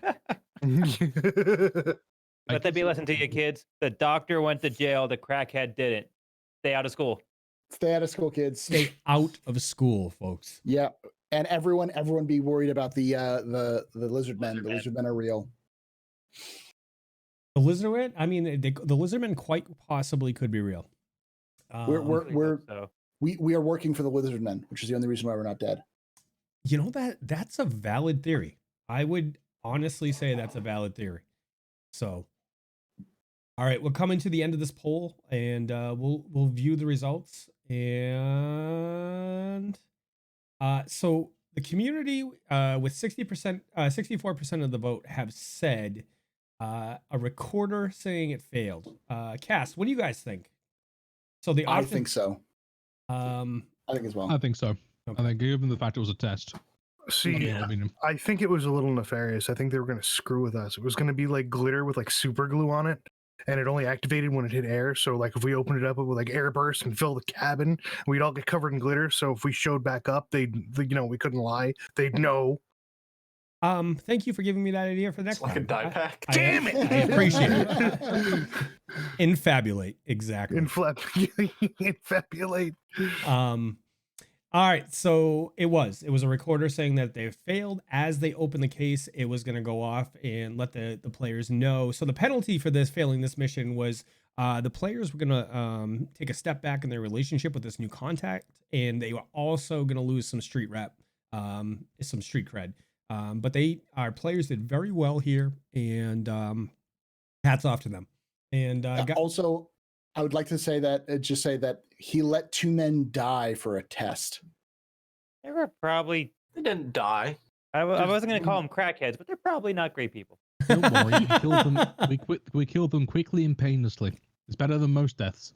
Yeah, I mean, I put a hole the size of a fist through somebody's torso, so you know. Basically headshot guys. So on balance, they died pretty quick. At least you didn't neck spike them. So there you go. Yeah, that's the thing. They'll be back, but they'll just have a few zeros on their death. I said we did toss them into the water, like put them into the bay. It's a pretty terrible thing to follow up the tea party with, but you don't want no stinking taxes. It's true. It's true. Alrighty. So you guys have arrived at Recycled Dreams, and what are you guys gonna do at this point? Let's get back into the story. I'm gonna sit there and go, who wants to talk to this guy? I'll back Fuck it, you. I'll do it. I'm done talking with people. I'll do it. Fuck it. I don't care. Yeah, it Okay. looks like. Honestly, it looks like this guy is going to set us up with some decent jobs, and if we perform well, I mean, who knows what else he's got behind the counters? Maybe we could pick up some gear too. Oh, That by could the be way, the bonus. did he pay us, or No. did he send us to get paid He after said such you a guys treatment? got Send us- paid. He said he's getting paid. Okay.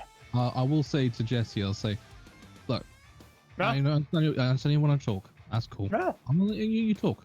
Okay. Just please. No. Be cool. We want this guy on our side because we want Always more cool, money. man. And we want more mods and we want more gear. Okay? And I want to know what's behind that And secret those wall. payments. Yeah. And we want our payment. Yeah. So Oh yeah. Do it.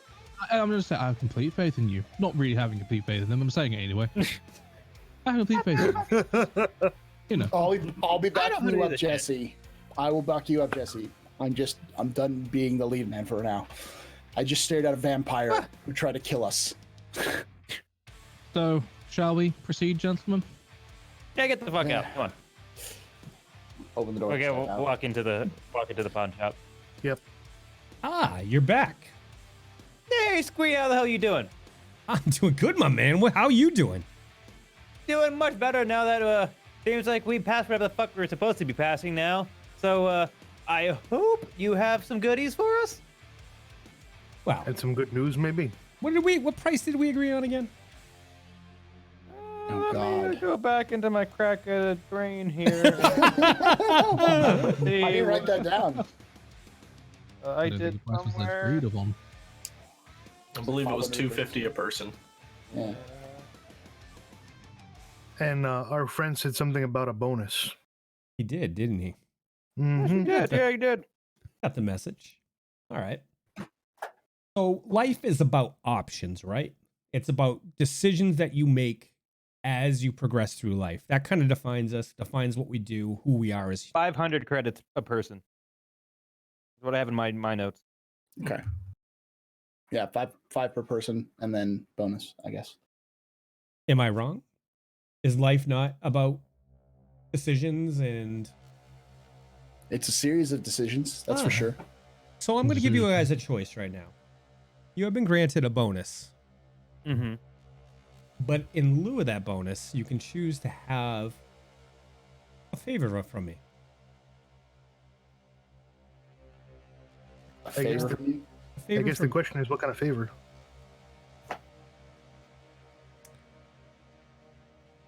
You can reach out to me at any time for this one particular favor, and I will do everything within my power to either answer a question or help you out of a situation. I kind of look over and tell the guys to huddle up real quick. Just be like, Hang on. Huddle time. Yeah, this but- is- oh, the other option is more money, I'm assuming. Correct. Oh. So, huddle up. Family conference, 1 second. And I go, we could use a guy who has a secret room for a favor. I concur. Hey man, he could have all sorts of shit in there. Yeah, we don't know. So, like, I'm okay with favors. yeah, I think we should take the favor. I would kind of dust myself off and look out and says, we'll have you owe us for the favor. Fair enough. So he reaches over, he puts his hand over a Nexus point on the behind the glass, rips his hand to the side real quick, and as you guys watch, you get an alert on all your Nexuses. Pops up that 500 credits each have been deposited into your accounts. So Okay. make a note. Yes. Make a note of that on your character sheets, please. I also, after this, I kind of dust myself off and try to put on the biggest smile I can. And I say, so, not to delve too much into other businesses of yours, but my friend noticed that you may have some other stock in the back that you don't keep up front. And I'm trying to persuade him and be like, Yeah, give me a persuasion. come on, baby. I'm gonna Benny that. Just because I want higher. Or I'm gonna Benny that. One more time. Okay. I laugh if you never pass it again. There we go. Oh, there it goes. 10. There's the That's, it. raise. That's what we're talking about. Yeah. All right. So I'm gonna do my roll.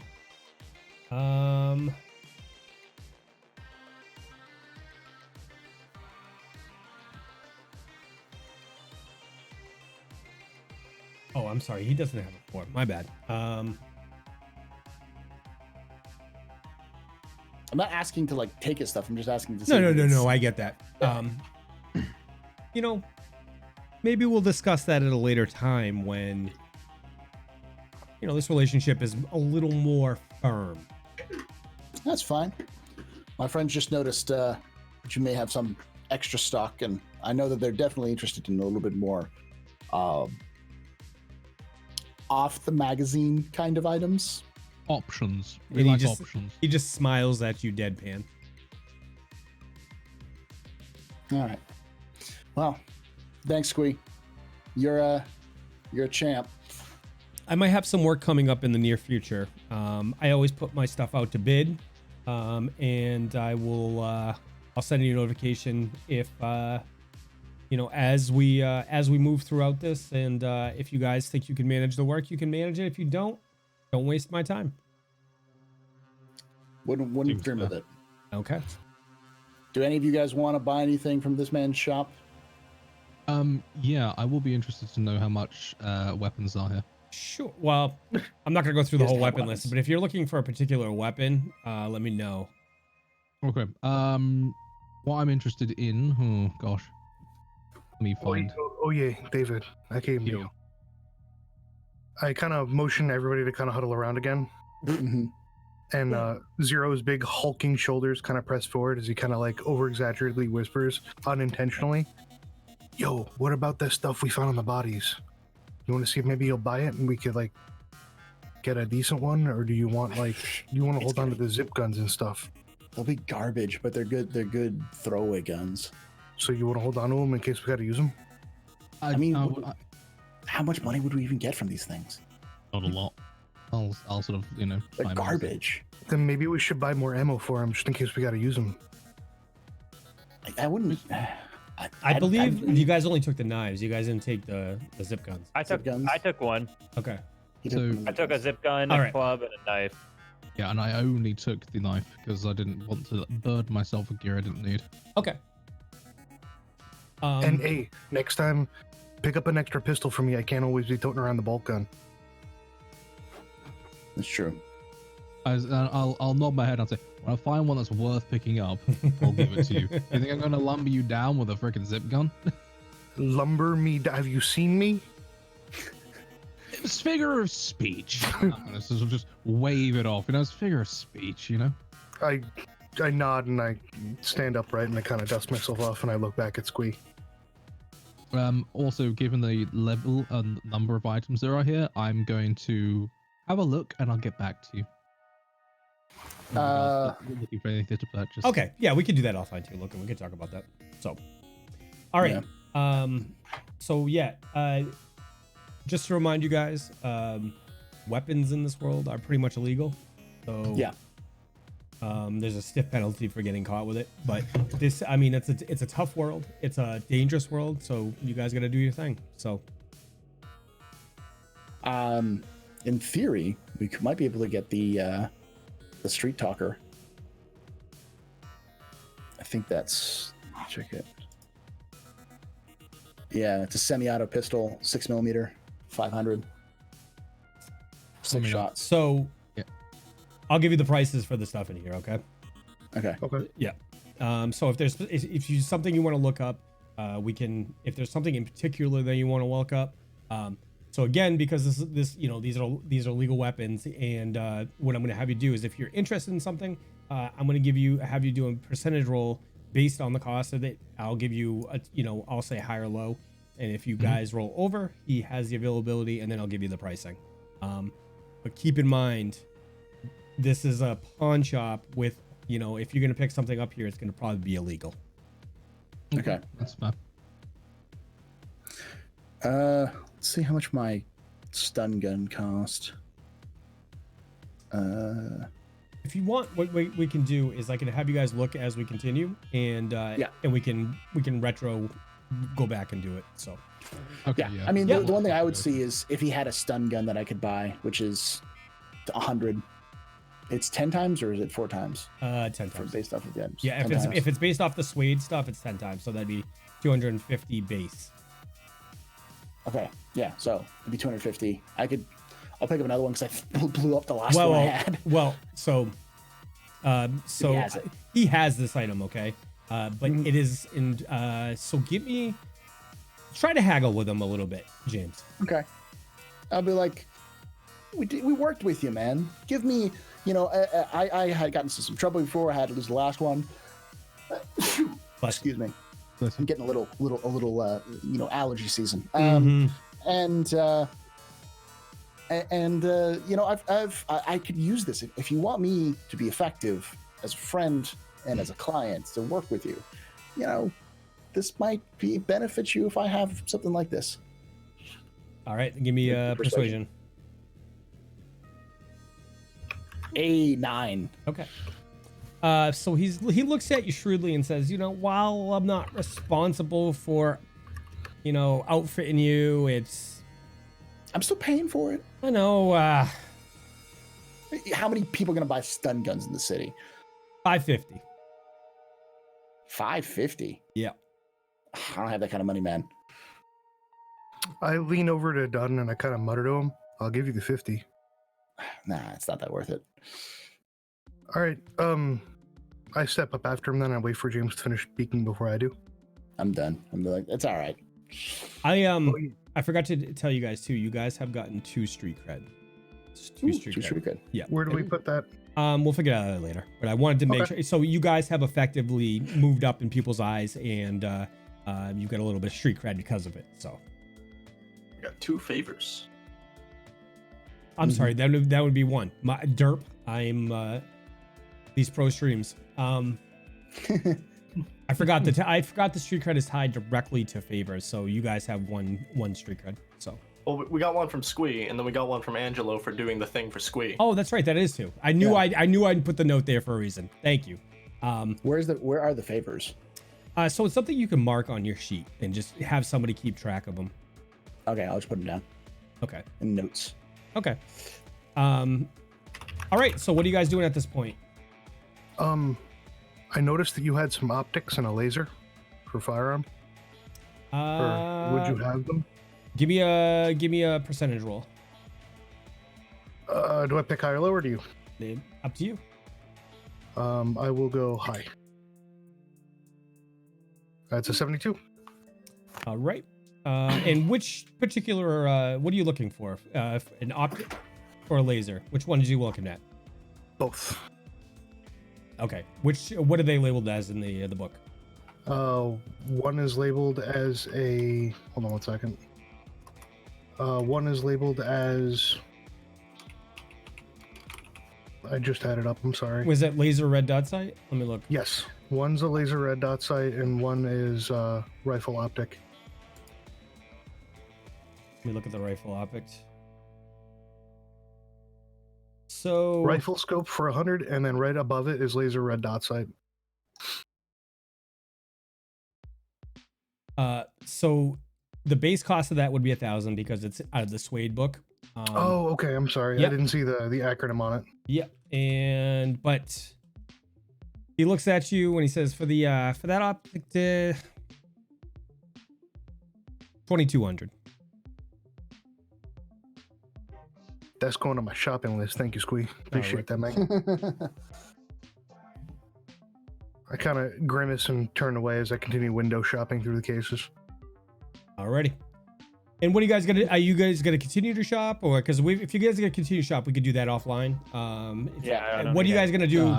What are you guys up to after your shopping thing?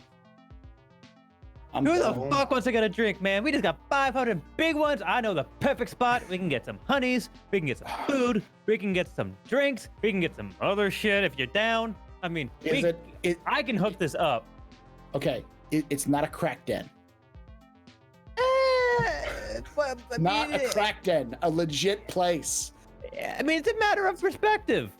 You're a matter of perspective. You are indeed a matter of perspective. Your mother and your mother. I'm gonna shake my head at this and just go, guys. It's been a long couple days. How about a burger and a beer? How about a burger and a beer? I need a burger and a drink. Burger, beer, come on. Yeah, Yeah, sounds good. I'm heading back. just come out with us and hang out for at least a little bit, and you can head back. We'll keep Jesse from getting too ripped. Fine. I mean, I'm driving anyway, so you're kind of fucked. No one wants to walk and hide after dark, so. I mean, this is true. You are driving, but I mean, I have my persuasions and my ways. Yeah, you do. Yeah. I mean, we could try to get Jamie to continue his street walking ways as of last night. Ooh. But any threat is a half-hearted, not as acquiesce and go, fine, I'll get a burger or something. I'm hungry anyway. Yes. Okay, so I'm gonna drive back down to like Wait. Yeah. Just Betsy. Betsy. Oh yeah, I got to roll this one. Yep. Yeah. I thought you got it the auto because of your last big roll. He left since No, Inferno but we was the started auto. one more time. Oh, Yep. okay. Driving to the pawn shop. Yep. Let's do this, Betsy.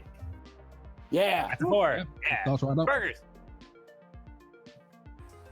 So I'm gonna go back down to like the neighborhood that I know of. So like I'm gonna drive all the way back to kind of like where we live / like where kind of I grew up, and go to like just like an old hole in the wall. So like joint. a corner like burger place, you guys like would walk up and just like sit at a around couple. the- Okay. Oh yeah. All right. Yeah, but like a place where like I probably go like every other day. Okay. Like a greasy spoon kind of deal. That's Yeah, good. it's like a place where you get it's like a bar, a burger, and a hangout. All right. It's like so nothing great. Yeah. So, couple blocks from the apartment, Jesse. There's a bar in the corner. It's got 8 seats that fit. It's like kind of like one of those outside stalls with a cage that rolls down when it closes. However, this place almost never closes. This is almost 24 hours a day. They shut for like 1 hour, and just for cleaning. So it's a 23-hour place. You guys get over there, and you walk up. The proprietor is named Joel. You know this. You're a very regular there. He looks at you and goes, "Oh, Jesse, man, what's going on?" Hey Joe, how the fuck you doing? How are the kids? I am good, my brother. Is this what are you having today? You having the usual? You having the Oh, yeah, fuck yeah. So that's 1 burger and 5 drinks. You know how I do. This man, he is gonna keep us open. All right. Yeah, man, let's get those fucking kids in college. College. Do it. College is a memory. Yeah, fuck it. Yeah, College- that's why you just keep drinking. All right. What are y'all gonna have? A beer and a burger. Okay. And I'll buy it for my friend here, and I kind of slap David on the back.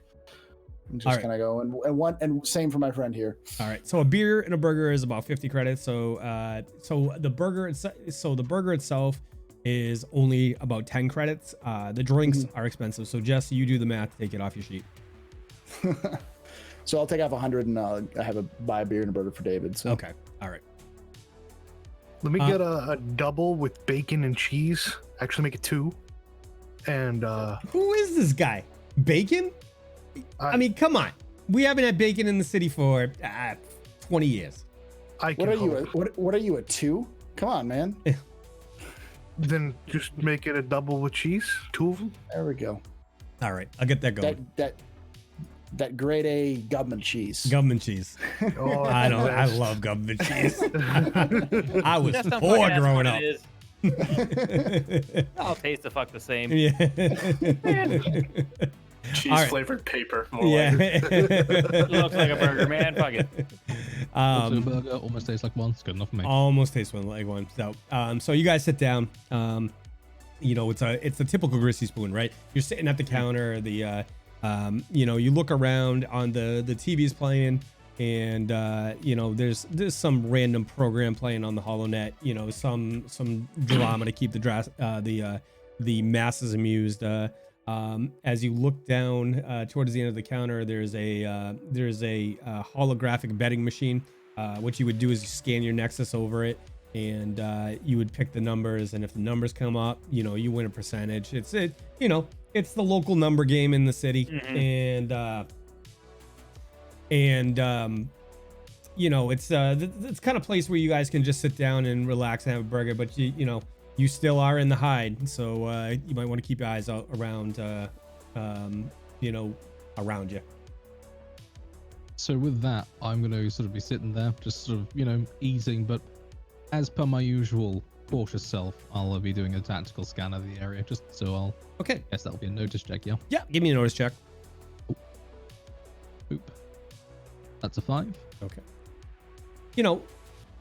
David, you position yourself at the end closest to the wall of the other building, so that you can sit in the corner. It's the best spot. You can put your back against the wall. You know what I mean? Mhm.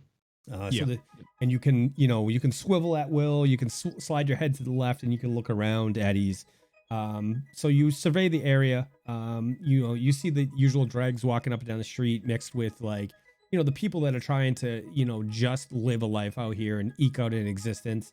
There's hookers on the corner. There's there's burned down cars. There's cars up on blocks, and it's the off in the distance you see the lights above the different parts of the city. There's giant neon signs off in the distance that clearly look over on the better parts of town. Okay. And that just constantly remind you guys that you're in a bad place. But this is the kind of environment you're in right now. So sorry, go on, dude. I was going to say, so I inhale my first burger and I kind of spin around with my back to the counter and I'm looking out over this view, and I kind of glance at my friends and I smile.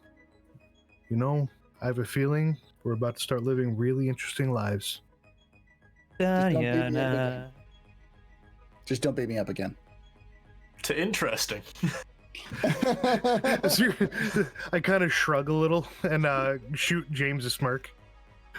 No, don't smirk at me. Don't beat me up.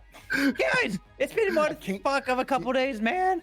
Holy shit, it's been good to have you guys back. I was in jail.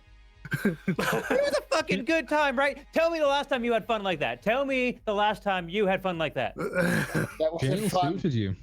Yeah, that's fucking great. Have you been in jail? It's a fun place. Meet some good friends, have some good times, and it's awesome, man. But when's the last time we've had the guys back together? Come on, man. It's been great. Look at this. We have the guys. We have this guy and that guy and this fucking guy. I mean, it's awesome. I mean, come on. Come on. I will say this is the most money I've made since I left the hospital. That's for sure. Exactly. Come on. Let's toast. Come on. We got to toast. Toast to whoever the fuck. We're gonna call ourselves something. How about Team Awesome? No. The Fuck Squad. No, that's really bad. Let's see. I stop him. I put my hands up and go. The Meat Man cometh. No. The Meat Man cometh. the Heidi Boys. There we go. What are we, 5? I was gonna say, what the fuck is that, man? You stick to patching people up. Team? What is this? Yeah, we're part of a team. We're like a gang. Ooh, maybe we should be a gang. Should we be a gang? Let's be a gang. I've always wanted to be in a gang. That sounds like fun. Starting a gang. I will be a part of the gang.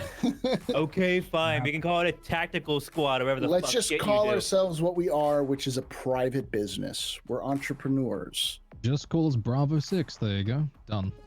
You're boring. How about the Hyde Renovation Corporation? That's fucking too highbrow, man. That shit won't fly in this. Man. I thumb at David and I go, actually, I kind of like that. You know what? We will just call ourselves Whiskey Town and go Foxtrot. No.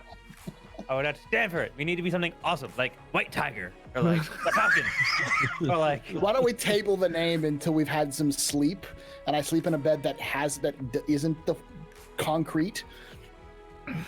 Come on, man. Your bed is basically concrete. And it's more comfortable concrete. Hey, man, if you want to crash with us, the place that I kind of sleep has another room. If you want to sleep there. He has a point. You have 2 rooms.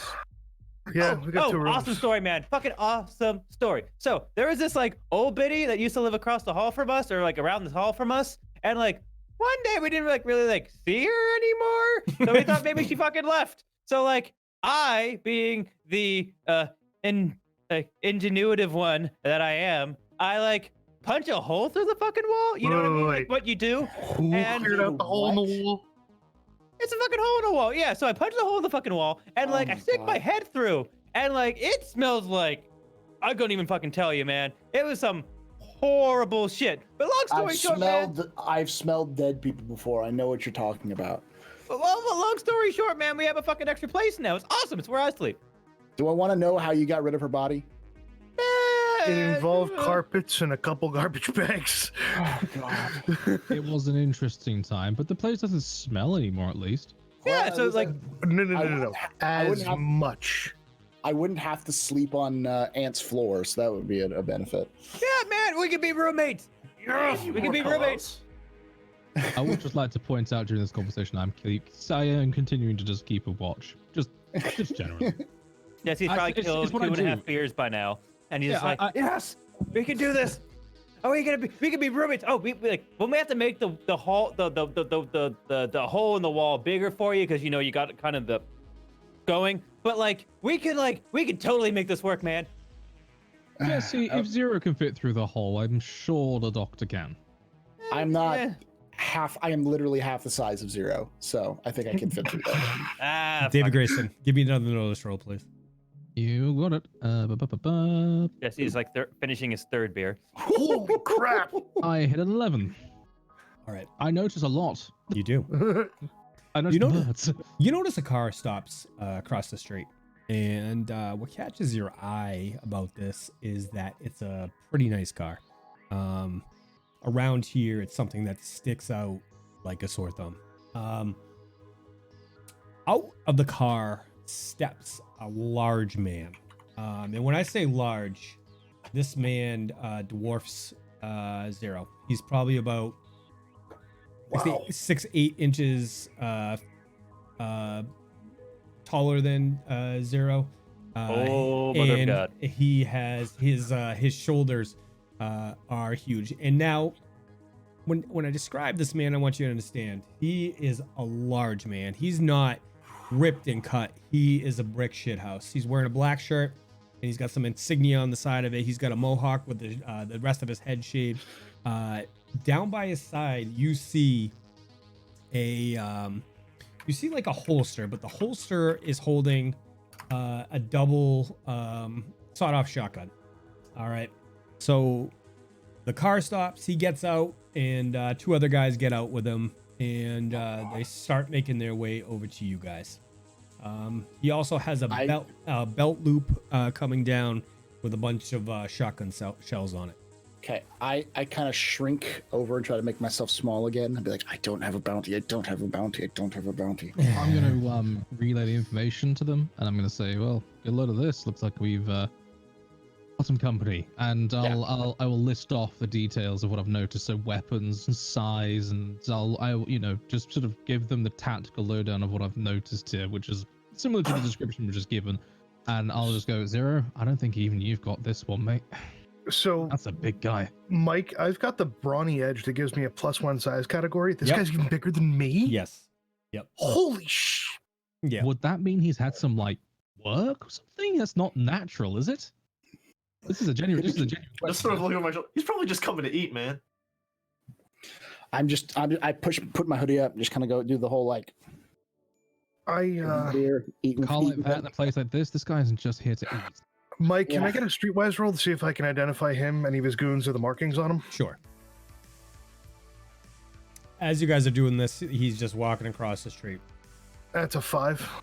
Xero, you're actually you do know who this is. Okay. This is Stax, and Stax is an enforcer, essentially, for the what are the local criminals in the neighborhood, the Baptists. So Stax is obviously a large man. Okay. But Xero, you also know that it's that time of the week and the money's due for that loan. For me? Yeah. Shit. I stand up. Mike, how much was it? 200. All right. I stand up and I kind of shove my chair to the side, and I'm like, I don't say anything to the rest of the guys. I just step out the door and start moving towards Stax and the crew. Okay. Oh, love at first sight. I will be watching him the entire time, just Yeah, in a as state ready to go if needs be. I'm my interest is kind of peaked. Go, wait, what? And I kind of turn and look at him, be like, the fuck is he doing? So I'm gonna Stax, show him. as he walks over, he goes, "Oh, look at this! A 2-for-1." Xero, what are you doing out this late? Grabbing a bite, man. Tienes dinero por el prono? I tell you what, you sit tight for a minute. I gotta go deal with my business over here, and then we'll settle up. Oh, It's no, that time. no. It's I gotta go settle my business up here. So he walks past you, walks up to the thing. Joel, seeing him come, looks up, and he just kind of nods, and he reaches under the counter, and he puts a brown paper bag on top of the counter. He also says, "Stacks, what do you be having to eat tonight, my friend?" Stacks, give me 5 or 6 of them. Actually, you know what? We got the boys over there too. Give me about 10, and we can wait around a little bit. So no rush on that. I gotta handle my business with this guy right here. You know this guy Xero over here? And Joel's like, hey, I just met him. His friend here is a regular, but I just had I just met the guys. Sorry. So, all right. Stacks looks at him and goes, all right. And I see you got that package ready, and I'll be back in a couple minutes for the food. So he smiles. It's the confident smile of a man who really doesn't possibly see a threat anywhere around him. So he swaggers back over, and like I said, this is a large man, and he's swaggering over. He swaggers back over to Xero, and he says, "So you good? You got the vig for this week?" I look at him and I give him half a smirk and I nod. Yep. All right. So he extends his arm and hands it up. Yeah, we do the exchange as usual. Yep. So the way I just want to jump in real quick, David. All right. So the way this mechanic is going to work, Xero, is you borrowed, I believe, 2,000 or 1,000. I can double check. All right. So for every amount over you doing 200 a week, it goes towards principal. So that's how that's going to work. Okay. Oh boy. Okay. Yep. I'll give him 300 then. Okay. I gotta mark that down. Okay. Alrighty. So can I, whilst this is going on, can I, with my knowledge of fighting and of combat, yep, see, I'm going to be watching the entire engagement. I see if this guy has any weak points, injuries, points of pressure, anything I could use if I needed to at some point engage this chap. Okay. Yeah, give me a notice then. I'm gonna re-roll that with a Benny, please. Okay. I think his only weakness is cholesterol. Dang. Oh, for pity's sake, what was with my rolls today? I'm gonna re-roll it again with a Benny, please. I want Okay. to find something on this guy. Do it. This is the last one I'll go for, though. Oh, There it is. Oh, there we go. So, what'd you roll? 4. Okay. All right. So you think, while this man is huge, you don't think he's that nimble. You do think him trying to, move in a situation where he had to, get onto somebody would be, you think his weakness might be, his mobility. But you think if he either grabbed you or land one of those ham fists on your face, you think it'd be done. So, Okay. Loken, I'm sorry, David, based on your experience and, you sizing this man up, it's very clear to you that this is a very dangerous individual. This is not your average street tough. This is a man who knows how to handle himself. So Okay. So I will be able to see from his poise and he knows how to fight. yeah, Okay. he is. It's a confidence. It's the confidence of a warrior who knows he's a warrior. You know what I mean? All right. Fair enough. Yep. Okay. I'm gonna mentally note this down. I will, and just chalk it up to in case I need to use, if you know what I mean. Okay. And just continue to watch the exchange go down. Okay. Awesome. Loken, you have been awarded a Benny from Great Wolf. Thank you. And I will give that to you. Excellent, thank you. I need the bennies. As you can see, my dice rolls seem to be apocalyptic. Apocalyptic. Awesome. All right. So after a couple minutes go by, Jesse with a wild smile, nods to you. He says, I'll make sure he gets the money. And he walks over to the counter. The food comes up. He grabs the food and, one giant ham fist, and then he grabs the other package, the brown paper bag with his other hand, and he tips his, he makes like a tipping motion, like he's tipping his hat to Joel, looks at you all, smiles, and just walks back to the car. Charming chap. I step back inside towards the rest of the crew, and I sit down in my seat. Yep. And I begin eating my second burger. And Okay. before anybody says anything to him, I just look up and go, I don't want to talk about it. How much you in the hole for? What did he just say, man? He didn't want to talk about it. That Eat man that is burger. fucking huge. I'm He gonna say is, we're and going I'd to talk rather- about it. We're gonna have to talk about it because I don't want to. Like, if he's in the hole, we got to make sure he's not in the hole. But what kind of nights do you have, man? The gentleman's obviously a tactical threat, and given by the way he was walking and the way he held himself, that chap knows how to fight. He's seen combat before. He knows he's a fighter, and that man is also absolutely massive. I think the only thing we would have against him is his size. We could use that. That's it. We don't need a tactical yeah. breach like that. David, shut up. And I motion towards the guy behind the counter. Hey, man, don't worry about fucking Joel, man. He's awesome. He's my guy, man. He's been here for so fucking long, man. This guy's awesome. So He's good. What gang was he from? Do we know? We just gonna tell him who he was.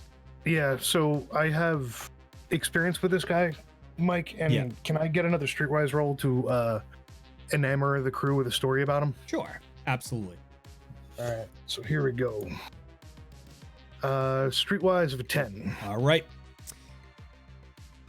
Jesse Sirione, or Stacks, as he's called in the neighborhood. He's an enforcer for one of the local loan sharks. The other loan shark, Zero, you're not going to tell him the story. You just want to give information about. Yeah, who okay. Jesse is. All right. So, in the neighborhood, there's different factions.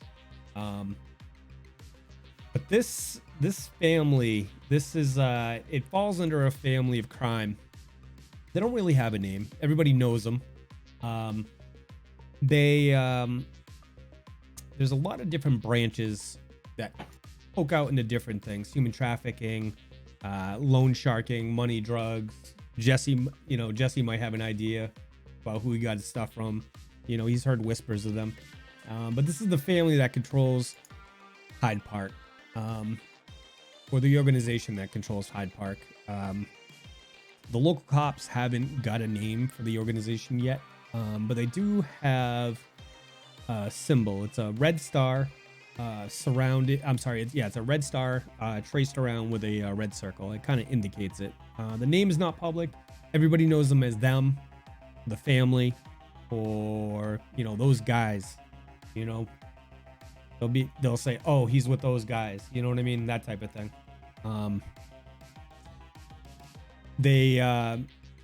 It's a crime syndicate. It's the underlying crime faction within the Hyde.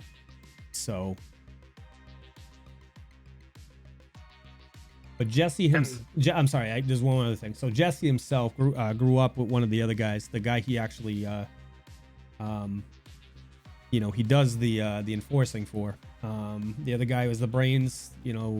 Jesse is he's the bronze.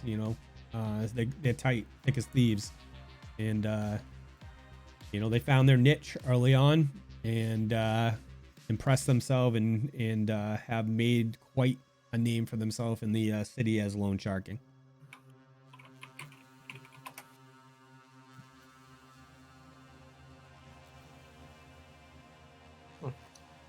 That's not someone you want to owe money to. Yeah, but who the fuck doesn't owe some money, man? This part of town, everyone owns some money. Not being chastised, I'm just sort of gonna just shrug my shoulders and go, "Charming fellows." So Joel pipes up at this point. He goes, "Hey, listen, We don't like it as much as you do, but it's how life is run down here. I have the package ready every week, and my business doesn't get robbed. You know, my business doesn't get burned down. I don't like. I'm not judging anybody about this. I'm just thinking because this is my friend here, and I'd rather him not end up in a dozen pieces at the bottom of Boston Harbor because he couldn't pay back something he owes. So Xero kind of like leans forward and kind of pushes his shoulders forward a little bit, like he's almost defensive as he like finishes up his last burger before like glancing over to the other guys. After Pops died, stuff was kind of hard, you know, after everybody kind of took off, and to make ends meet before the job and to make sure that I was set up to work, you know, for the guys. And I started doing some jobs for some people, and I got to know them a little bit, so they fronted me and floated me a little money. So every month it's $200 base fee, and whatever I give them over the top of that goes towards the $2,000 that I owe them. But that's how I got most of my equipment and my gear, and that's how I'm working so much. In your license too. And yeah, in my license. Yeah. So that's how I'm working between the station and the underground already. That's why some of them know me and they look at me funny. Well, let's get you not owed money to these fellas, shall we? So with tonight, it brings it down to 1,900 creds. Jeez. Hey man, that's some shit, but everyone's got their problem. I pull up my Nexus and I take about 100 creds and I flick it towards Xero.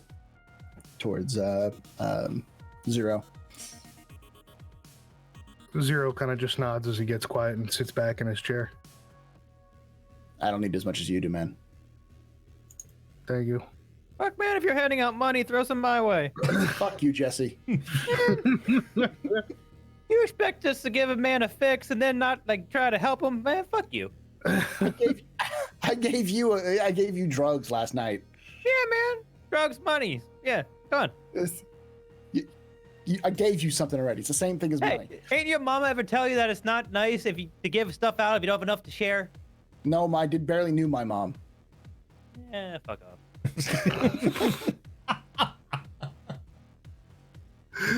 Oh god. I drink my beer, eat my burger, and sit back and go. Polishes off his fifth beer. I go. So Joel looks at you guys and goes, "That's just the way of the life it is down here. You know, we gotta work within the system we're given. You know, I consider myself luckier than most. You know, I have the money to pay. I have a business. You know, I mean, I gotta pay my vig every week, but you know, the business doesn't get burned down. My people don't get hurt. You know, my customers don't get harassed by none of these crackheads around here, except this one. Yeah, man, fuck those people. Yeah. But Jess is not a crackhead. He's a special case. I'm a professional. Yeah, he's a professional. He's a professional. But like, this is the professional special case. This is how life is here. You know what I mean? This is how life is. Yeah, man, the same thing with my polish shop. I mean, it's the same thing. People come around, you got to make the payments, but you know, we still in business. My family still has a home, still have a roof over their head. They still make money. I mean, it's what the fuck about it is. It's, you know, it's where I fucking work. If we didn't pay the money, I couldn't work. You know, I need it. So that reminds me. I sit there and go, that reminds me. Did you ever get access to that thing I gave you there, Ant? I didn't have enough time. I'll check it out when we get back, though. Sounds a good idea. yeah, I was gonna say it's starting to get that time. We ate, we drank, we hung out. Maybe we should head home and shower. I need to get my nightly workout in. I'll go see if I can't make a bed in the old lady's place. Sounds good. What, does that mean that Ant's gonna stay with us another night, man? Make this a two-nighter? No, and I think he's going home to his place. That's where all his equipment is. All right, well, I'll drive Yeah, I you. gotta get to work. All right, man, I'll drive you. Fine. Everyone else can walk home. You're gonna make us walk home I at mean, this it's right time. around the goddamn block. I gotta drive this one all the way across town. You I all mean- can use a little walking. Oh, I just look at him sideways. I look at Jake, you like it. I look at him and go, "Do you want Ant to get stabbed, murdered, and dumped into a ditch?" Yeah, I'm driving him. I'm saying you three can walk back to our place. It's right around the goddamn corner. Do you want us to get stabbed, murdered and dumped in a ditch? Ain't you a doctor? I don't particularly like getting stabbed. James, it's fine. It's fine. I'll pat him on the shoulder and I'll just say, Jesse, before you screech off, I'll open up the door, grab the in a fashion where it's not going to draw any attention. Grab my gun, just put it on my person, so I've got it with me. All right. Well, yeah. I mean, Ant, come in. I mean, you guys can stay here until I get back, but I'm just gonna go take this one back. We should probably make a move back and get back. It is only around the block, so it shouldn't be too far. Yeah. already. Yeah. Bessie starts. Yeah, Bessie starts. Okay, I'm gonna give you another free one. Every time you get a raise, you get a free one. Okay. I'm gonna make that canon right now. Okay, I've been marking them down. You can have So, to remind me. I'll give Anthony a really nice, enjoyable, very coherent drive back. Okay. Oh, good. I kind of forced my way to ride along with him. All right. So who's walking and who's riding? I'm gonna ride because I've got a bolt gun in the back seat. I don't feel like carrying that home. I'll walk with David because I need to make sure that you can change out David's bandages and everything like that. Okay. So I'm gonna walk home with James basically. I'll introduce him to his new digs. Okay. Alrighty. So Jesse, you start the car up. Betsy is humming like a beast, you know. Yeah, man. And you guys drop into the car and tell me what you're doing. I'm gonna drive Ant back to his place and drop him off. All right. Ant, what are you doing when you get back there? I'm gonna go in my empty apartment and pretty much just unpack, relax, and then sit down at my computer and get to work, seeing if I can't break into this chip that we had. Okay. Again. Explain how you're doing it to me, okay? Right. So once again, we decided that no idea where this thing came from. It was just randomly given to someone who doesn't have computing knowledge. So Right. best to set up a secure environment, virtual machines, networks, anything that will make sure it doesn't touch my actual physical hardware and software. All right. So give me a hacking check for that, please. Okie dokie. Fucha. That's a 6. Ooh. Okay. All right. So you set up. You spend some time spinning up a new VM, and you're fairly confident at this point that you've got some good protection in place to protect yourself and the things around you from you've got protection. You've slipped the USB into a condom and plugged it into a computer. Nice. All right. I would like to. And we were trying to unencrypt it. Correct. That was the main issue before. Correct. Is taking 20 a thing in this? No, No. I don't So think we'll it just is. sort of like bash our head against it, I guess. Mm-hmm. That'd be a hacking check to try and decrypt Yes. this. Yes, please. Yes. Yeah. All right. Ooh, we're getting Benny's out. Mm-hmm. And 1. That's better. 9. There you go. What was the first roll? It was a 3. And the second roll was? We got a 9, so that's a success Okay. with a raise. All right. So Anton, you are pounding away at the computer. You're looking through on your second monitor, looking over to try and see if you could find any exploits or techniques to get through this. And Yeah, I check forums, see if anyone's encountered an encryption like this, see if there's already a decryptor okay. key, something like that. All right. And so you're pounding away at the keyboard, and you try this technique that was suggested. It's a mix of a short circuit and as well as using an administrator password and that gets you past the so you pull the USB out and you plug it in real quick while hitting this keyboard combination, and it gets you into the interface with the password open. When you get to that point, you look over to the right and you're looking at this forum, and this guy says, well, you can run this algorithmic password cracker. It might take you some time. It's kind of like a brute force, but you know, it'll take you a little time to get through it, but this is probably the best way to get started. No, I mean, if it's I mean, I can have a quick run through the algorithm, make sure it actually looks good. Would that be knowledge programming? Yeah, give me that. All right, just make sure. So you're not. So you're checking to see if Yeah. you're not running malicious code on your machine. Yeah. You 15. are firmly convinced that this is not malicious code, and even more because of your role, you think this will be successful. It's just a matter of time on how long it takes. So with your first check, you have broken the first line of encryption. You've gotten using the first technique to get to the password prompt, and now you're at the point, and you're gonna have to start running this algorithm, and so you kick it off. And with that, we're gonna jump back over to David Greyson and James Dunn walking back to the house. Yeah, All right. I'm just gonna turn on the extra fans and step away and make coffee. All right, Like right. big box fan, not even extra fans. Just Right, like right. giant It's- Yeah, box you, fan. you take Listen. off the side of the case and just take a box fan into it. Oh, man, it's so funny because I guarantee everybody in this show has done that. Absolutely. Yep. Just a All right. little. All right, so James Dunn and David Greyson, you guys are walking back to the apartment. I'm gonna say right now that the corner of you guys were sitting at that corner burger place. There's an arrow on that map, and to get to your apartment, it's like Jesse said, it's only a couple blocks. So the building up here, you're gonna walk northeast towards the building up there. Okay. All right. Okay, cool. So you guys know it's only like a block and a half. But tell me what you're doing as you're walking up there.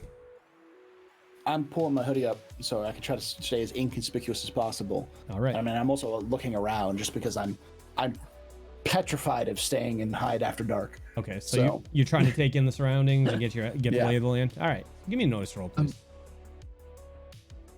Is that both of us or just him? If you would like to. That's a Yeah. 9 on my side. Okay. I'll take a notice check as well just to see if I see anything. Okay. That's a 10 on my side too.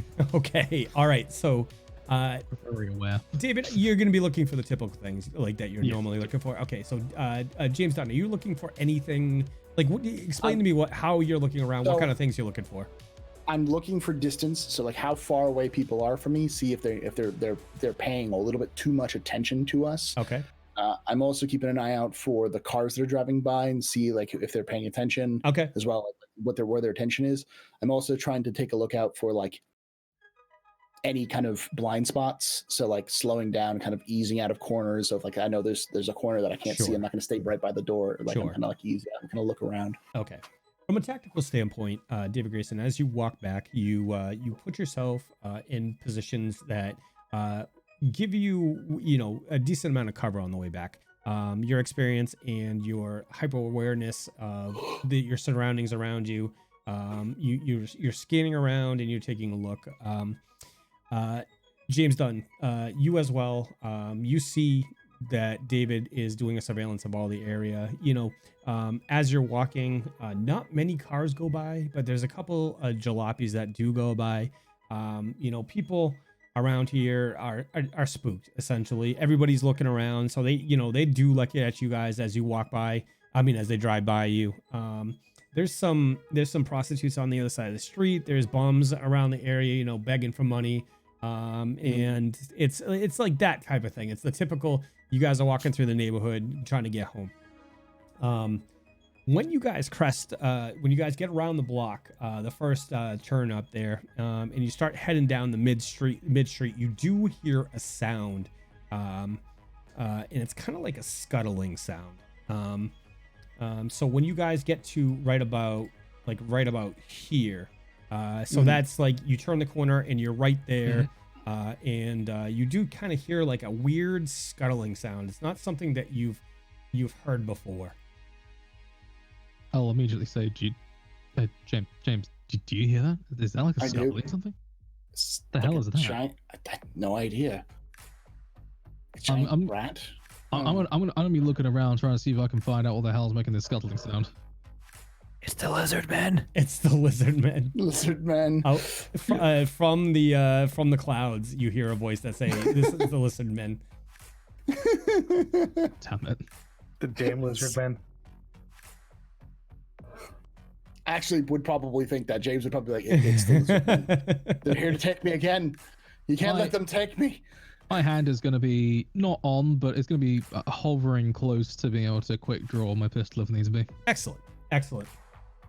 So as you're walking down the street, you hear this skittering sound, right? And you guys are scanning around, you're taking a look, and you see something like dart across the street at the end of the street. It's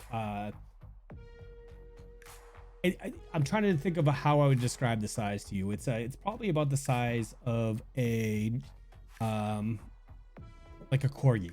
Like it's a small, not a miniature dog, but like that a small dog, like you know what I mean? Like a medium to small dog. Yeah. And Walks up to us. So hang on, is it which way is it going? Sorry. It's going from north down to south. Across, you saw it dart across the street.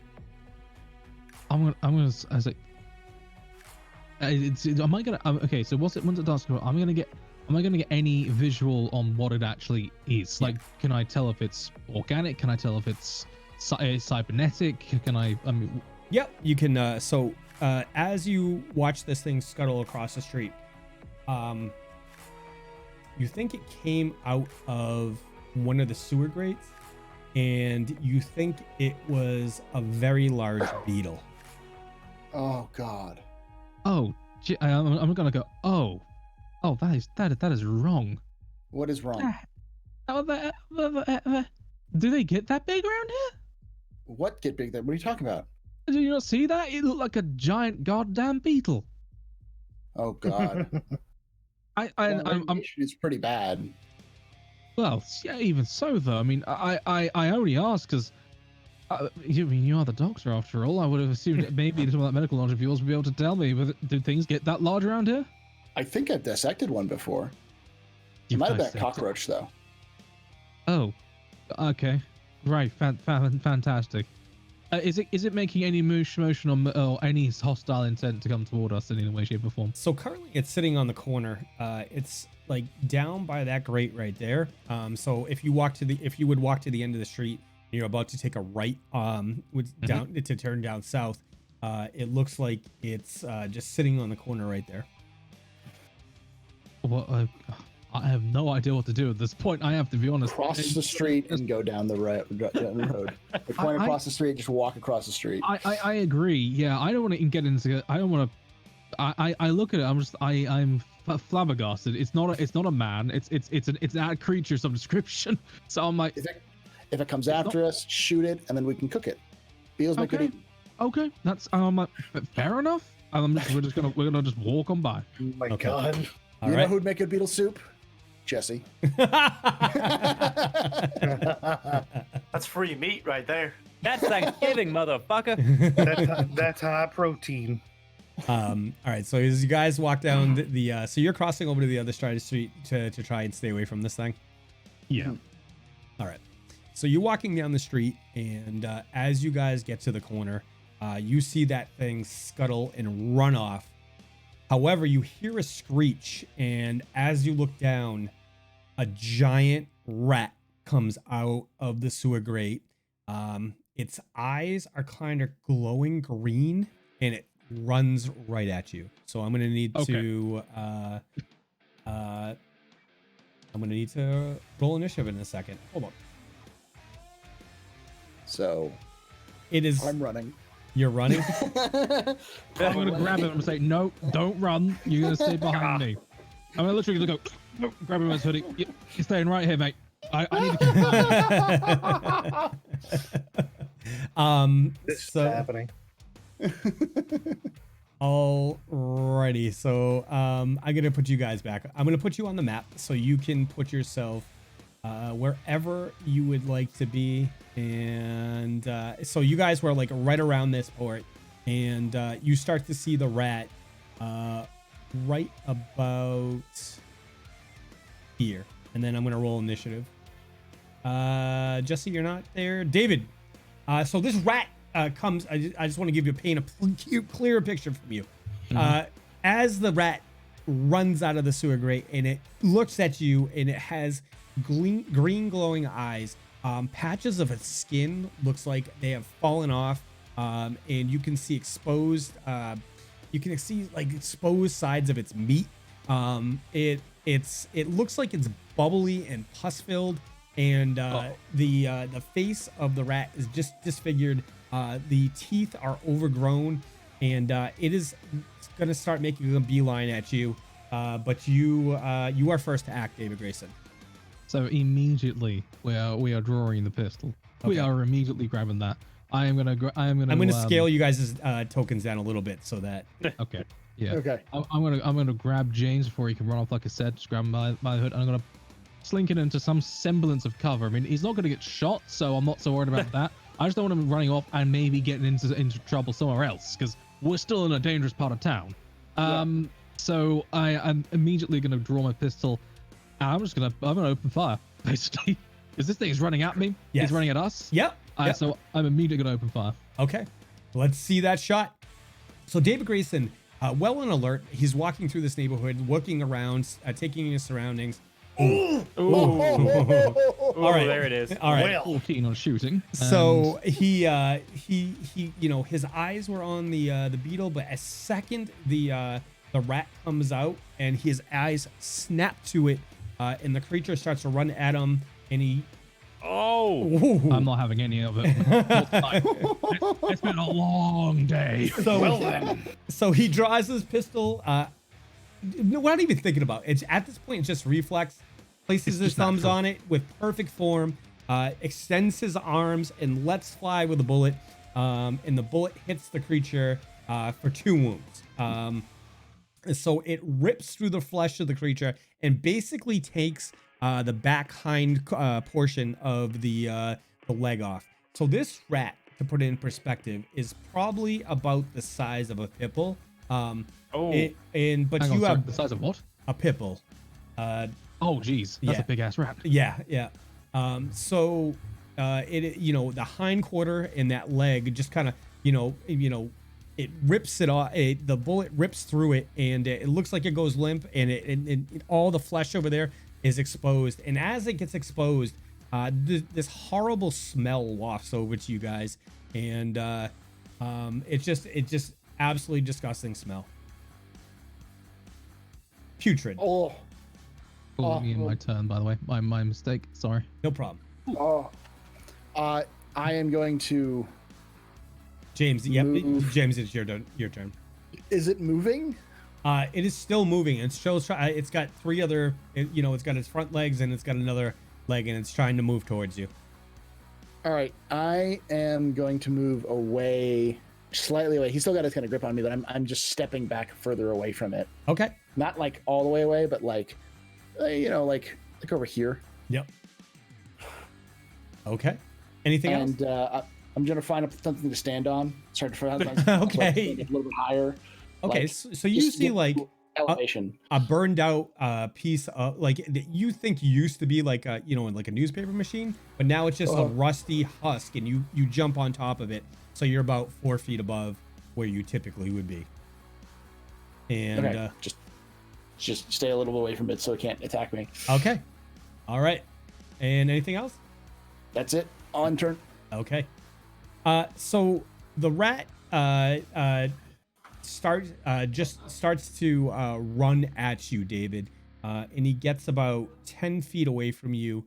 He's obviously limping at this point, like he's coming at you, but this like just chittering, like putrid fucking smell is washing over you, and it's like it's chittering at you, and you think it's got its mouth wide, and it's trying to run at you to bite you.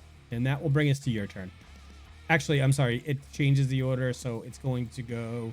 James, you're up first. I am still where I am. Okay, sounds good. It's gonna try and circumvent you. Oh God. And it's going to run around to your side. And with that, it'll be your turn, David Greyson. Okay, so what I'd like to do is I'd like to take a sort of a combat roll backwards to get myself a little distance between me and this thing. Sure. So in so much as I roll back to get some distance, but then I'm able to bring my gun up still to take another shot. Okay. So what would I need to roll for the combat roll? So if you just want to move, you can move and then fire. Backwards. Yeah, you would just take a step back. Yeah. I'm basically gonna take a step back, and then I'm gonna basically put another round into this thing. Okay. Let's see it. So so David Greyson sees the creature That's a 4. Okay, so you Okay. see the creature like rolling around you and looks like it's trying to get you on a weaker side. But David Greyson takes a step back, presents his firearm. Let's fly with a bullet at the creature for. I'm gonna roll a Benny for that. That's okay. Okay. Let's Takes the but that- shot. I hit with so I hit with a shot with a 4. And I got a Yeah, 5. you're doing it for damage now. Yeah, so you would use so a I Benny. got 5 on damage, but I want to roll a Benny for a bit more damage potentially. Yep.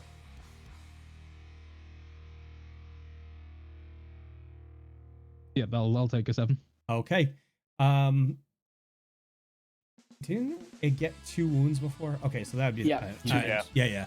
All right, so I don't know why I say it's shaken, but it's so as you take a step back and you present your firearm and you let fly with that bullet, it goes into the chest of the rat and goes out the back of the rat, and the rat falls over on the ground and is lifeless. Okay, I'm gonna end my turn there. There we go. All right. Are we still in combat? No, you guys are going to be off initiative now. Okay. Is it dead? I'm gonna immediately take the knife I got from the dude earlier on today.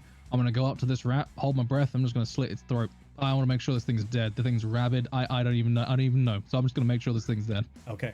All right. As you get closer to the rat, David, you feel weird. You feel like slightly nauseous. You feel there's something about this rat that's making you sick. Okay, I'm gonna think twice then. As soon as I feel this nauseous wave come over me, So I'm gonna take a step back and go, whoa. Okay, That's so not, yeah, as you're walking over, it's not like I'm not gonna make you walk. Like as you walk over to it, the closer you get to it, it's just like this kind of like greasy, oily feeling washes over, and you feel like a little sick. okay. Would I know of any fauna in this area that would match this, or is this something completely new? Is this never been seen before, or is this something that would be kind of commonplace around Do you here? have healing at all? I don't know. No. So that I do.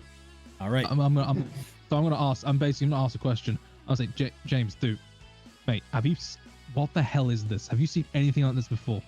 Can I try to do a check to see if I've seen something like this before? Absolutely. All right, what would I use? Do a healing. Healing? Yep. Okay. What's this? I will go healing. Hey. Good man. 15. There it is. 15. James, you've seen this in your practice before, not necessarily on a creature, but you have definitely seen something that's been irradiated and has radiation poisoning before. You think it has affected this rat throughout the generations and continues to affect him. It's affected the genetic makeup of the creature and causing the abnormal size with the lesions on the side, and it just it's a cancerous disease, disgusting mutated rat. You've heard about things in this, but this is your first time actually seeing it on a creature. I immediately cover my face and kind of step away. And you should keep as much distance from it as you possibly can. Don't touch it. I'm gonna call animal control. That thing is irradiated. If you get close to it, you're gonna get a radiation sickness. I'm gonna go. Okay, I'm gonna just take a few more steps back. I'm gonna move myself way back here. You got radiation training in the military, right? You know what this kind of thing means. I'm gonna nod my head, but I'm gonna basically come over to where James is at this point. I'm gonna say, well, we can't just leave it here. This thing's dangerous, even by this place's standards. I flick open my Nexus, and I call the local. Would I know like a local animal control or local police or something like that? You might want to call. You think you might want to call in the police. There's not really animal control or anything like that. Okay. So in fact, who I will call is Officer Bobby Carta, because I have her information. Yep. Caranta. So I'm gonna call her up just real quick. Flick it up and give her a call. All right. James Dunn. There's nothing big. Have you had any reports of any kind of irradiated creatures running around Hyde? I mean, we always hear reports, but I mean, not everybody sees it. There's one standing right in front of me, or dead in front of me. Dead? How'd you guys kill it? Killed it. Means, trust me, you don't want to know. We're not irradiated. That's all I can say. All right, I'll send one of the meat wagons down. Where is it? I give the coordinates. I'll send the coordinates to her. All right. You know. All right. I'll see if I can get somebody down to take care of it. It probably won't be until tomorrow, though. I mean, it won't be until when? Probably tomorrow. We're all. This thing's gonna be at. All right. I look around. Is there places around here, like buildings around here that are like livable, like people living in it? I mean, you live across the street. We're right there. I know, but I mean, in like right next to where this thing died. Like I'm standing in like a doorway, I know, or like near a doorway.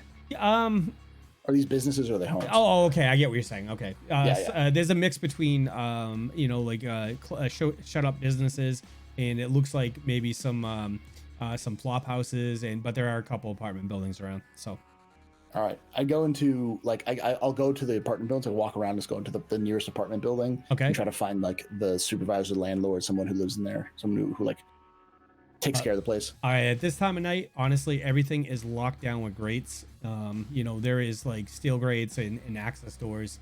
I mean, you can try and get somebody's attention, but just from your experience in this neighborhood, you don't think anybody's gonna give a shit. They're not. I just don't want a kid to walk up in the middle of the night and be like, "Ooh, what's this?" and start poking at it, and then just vomit and then keel over dead. If I lick it, it's mine. Yeah.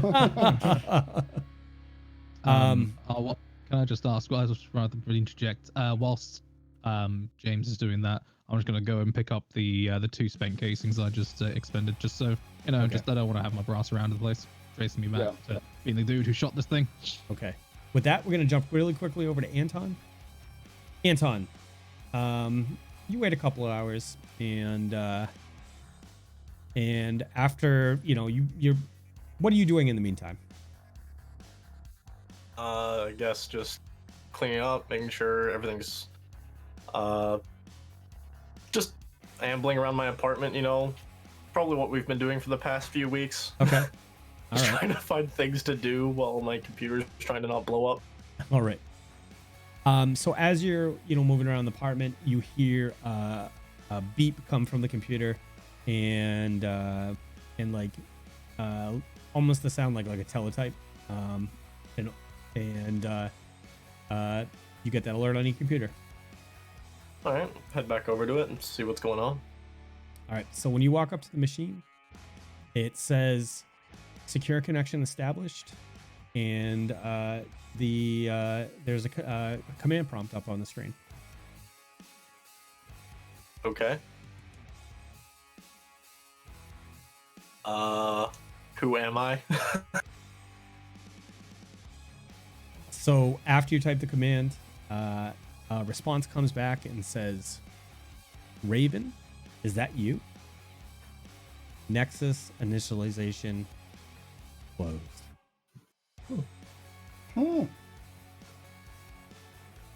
I don't like irradiated creatures. Don't leave the city then. It's fine. Don't worry about it. They were just hungry, man. Yeah. It's all good. They're nice. They make good pets. I have shot my fair share of radiated creatures. That's why I know I don't like them. You're fine. You're fine. Come on, David. It gives a really nice gaminess to the meat. You've eaten them? I hear it's pre-cooked. It's pre-cooked. That's what it is, Xero. It's hot all the way down. When you eat it all the way down. You don't even have to heat it up. There's this awesome like afterburn. It's great. Oh god. All right, guys. So episode 5 or 4.5, we can debate on whether it's 4.5 or 5, but has come to an end. So what do you guys think? What's going on? Let's see. I'm gonna pick a random person to start. David Greyson. Okay, so I am thrilled, glad that we've managed to complete the mission and we didn't screw it up, we didn't cock it up, we didn't die. This is always a good start. I'm a little offended I got shot more than anything else. It's not really a problem for me. I'm just more it's just like, oh god damn it, you know, it's more of that kind of thing. But no, I okay, so from my own personal perspective, out of character, I'm having a great time. This is good stuff. Really glad we managed to get the mission done. In character, you know, just extremely perturbed to see a giant irradiated rat that just tried to maul my face off, sort of lying there oozing radiation, and think to myself, where the hell am I living, and why the hell is the thing? You know? So that's where we're at right now. Oh, and also making sure that James hasn't, I don't know, soiled himself or something. Again. Oh, he's already soiled himself. That's why I wore brown pants. You need a We wanted perpetual. brown. You need a stuff sack of just pairs of brown pants and disposable pairs of brown pants everywhere I go. Yeah. Zero's gonna take like an emergency like pair of sweatpants with him everywhere he goes, just in case you run through all yours. All right, Anton, what are you thinking? I am very intrigued to know. Going back. Combat was pretty awesome. Looking back, there are some things we should have done better. And we'll probably have a discussion about that afterwards in the Discord. Okay. Just some notes that I brought up while I was reading. Okay. But yeah, other than that, I'm super intrigued. I think Anton's the same. He's just super excited to learn new tech. It was like, because he's been just doing the same shit over and over again, you know? Yep. So just this giving credits the way he knows how, and now this is something new and like an actual challenge. Excellent. Jesse Rains. Yes, sir. Let's see. I thought that was a fun episode. It was a fun time. I liked that we got a chance to finally do a little R&R. Like we did a little like outside of like any action for at least a little bit. Got a drink, got a little bit of talk, and got actually a little bit more into some of the backstories. I always love seeing that creep out because we kind of been like as a group kind of going nonstop. So it was nice to kind of have like that downtime activity. Yep. That was really, really great. I'm intrigued by what this drive is gonna, or whatever this thing Ant's getting into is gonna actually yield, considering I'm like outside as a player, I'm sitting there going, I wonder what's next. I wonder what tomorrow holds. Like, what are we gonna be doing? Like, is it gonna be a normal I have so many day? ideas of what it is already. I'm like, is it gonna be a normal day? Are we gonna have just like everyone does their normal 9 to 5? Like, I'm interested to see what happens next. I don't have a 9 to 5. This And is my 9 to 5. And I bet everyone, I bet everyone is so happy that Jesse decided to take somebody home, at least drive some people. Yeah. Hey, there's a benefit to Betsy. Betsy's been humming, man. Betsy's been straight man. humming. Yeah. I'll go into that in a second. James Dunn. Yeah. What do you, Doctor? Forgive my James ignorance. Dr. James Dunn. Dr. Meatman. Dr. I mean, personally, I'm enjoying it. I enjoy seeing everyone kind of coming together. James Dunn is just glad he's not going to sleep on the ground for once in the last 2 weeks. Yep. And definitely not in jail. Yep. Where he's afraid that the lizardmen are going to kill him. Yep. Honestly, he's a little bit more relieved that there is like, you know, the biggest dangerous thing so far that's in the new place he's living at is a irradiated rat and not a giant lizard man who framed him for murder and is trying to kill him. I mean, nobody said that's not going on. I know, but I mean, like for right now, he's Okay. a little relieved. Okay. I mean, the lizard man. I mean, he's pretty sure that the vampire they're working for is actually a lizard man, and that Squeak is a lizard man. And he's not too quite sure, but he thinks at least the big dude Stax is probably a lizard man. Maybe he's the leader of the Illuminati. He doesn't know. Well, something like Yeah, that big. You probably have to be a lady. And he's a rock creature that lives from the center of the earth. That's probably what would be I mean, next. he's that That size. He's that the big. size of a mountain. Yeah. You know what I mean? So, Mountains have been filled. so I want to give you some of my thoughts, okay? Because this has been interesting for me. When I started thinking about this world, and this is years ago when I started thinking about this world and potentially doing this game for people, I thought, okay, so there's going to be a lot of interpersonal conflicts with people in the world, right? That's going to be the basis for a lot of the drama and a lot of the interaction. But what if the world itself was a dangerous place? I mean, we've seen it before with different campaigns. Like a zombie campaign would be a perfect example of that. The zombies are, make the world physically dangerous. But now you guys are getting a glimpse into the world that is, we all know it's harsh. We all see the realities of life. Loan sharks, prostitution, human trafficking. Like, this is a dirty, tough world, and you guys are trying to make your way into it. But now, even Mother Nature is fighting you. Like, I thought there has to be a way to add to that world, and I thought, what better way than taking something like that and making the world fight you? So I hope you guys enjoy it. I hope it adds another layer to the story where you guys are, you know what I mean, like. You always walk a constant line as a game master or dungeon master for the players. You got to have that peril there, but it's got to be tempered with good role play. And I saw some really, really, really good role play from you guys tonight, and I enjoyed. Me and Xero talked before the show went live, and kind of like what me and Jesse did as well. Jesse wanted something for his character that was, integral to his vision of his character, and we made it happen with restraints. So we did the kind of same thing with Xero. He's he's working, he does some jobs, and he needed a specific license to do it, and it was beyond his means as a starting player. So now I thought about this idea, and I'm like, oh, this is a great idea, and it adds to his backstory. And it adds the drama in the story. So I hope you guys enjoyed that. I think it's a great way. It's one of the ways that I like to bring people's history out, rather than somebody saying, "My name's James Dunn. I'm a doctor." You know what I mean? Like, I am 5'5". You know what I mean? Like, so I hope you guys enjoy that mechanic, and I hope you guys enjoyed the show. If you're new here tonight, this is Neural Nexus Zero. We do this every Monday night at 9 p.m. Eastern Daylight Time. We have a phenomenal cast. Xero, CykloneJack. We have the Theastropub, who plays James Dunn. We have Atomic Xero, who plays Jesse Raines. We have Doctadoone, who plays Anton Varikov. And we have Loken plays, who plays David Greyson, who's doing, if you stop by his stream tomorrow, he's doing 17 giveaways. So make sure you go check it out. Son of a gun. I think we should do it for every Benny he has. It's another thing he has to give away. I don't have that many bennies. Oh anymore, my God. actually. Have you seen how many I got rid of? Oh my God. That's true. How about as many as Xero has, he has to give away? Oh god. Oh, Heaven. Oh god. I'll tell you what I will be doing. Final Fantasy 7 tomorrow. That's what I will be doing. awesome. So yeah. So 17 copies of Final Fantasy 7. there we I go. got 19 bennies. 19. Okay, 19. I'm sorry. My mistake. So guys, if you enjoyed the show, give us a follow. Come by, check us out next Monday. You can also check out our other shows on the channel. On Sunday nights, we have our flagship show, Tabletop Tavern, which has been running for 35 episodes. It's a Pathfinder 1 epic adventure run by myself. CykloneJack plays in it. Gamer Mom Luna plays in it. Yachts Twitch plays in it.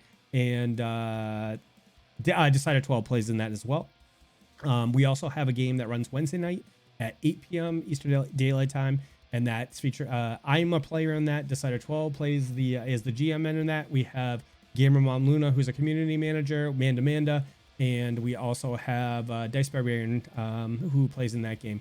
On Thursday nights, we have our Tales from the Tavern, which is a roundtable discussion with other people who participate in either our community or in the TTRPG space. The one last thing I want to leave you guys with is if you haven't joined our Discord, it's a great way for you guys to connect with the cast of all the shows. We have a thriving community, and it's also a great way for you guys to create an NPC that could be featured in this world. One of the things we pride ourselves on this channel is giving you guys opportunities to interact with the show. And we do that through these community NPCs, community points, and subs and Patreon benefits. So thank you guys for coming out and supporting our show and allowing us to do this because it's a lot of fun for me. And I hope the cast had a great time, and I hope you guys as a community had amazing time. So for now, Nexus Connection is closed, but we'll see you next week back in the Nexus.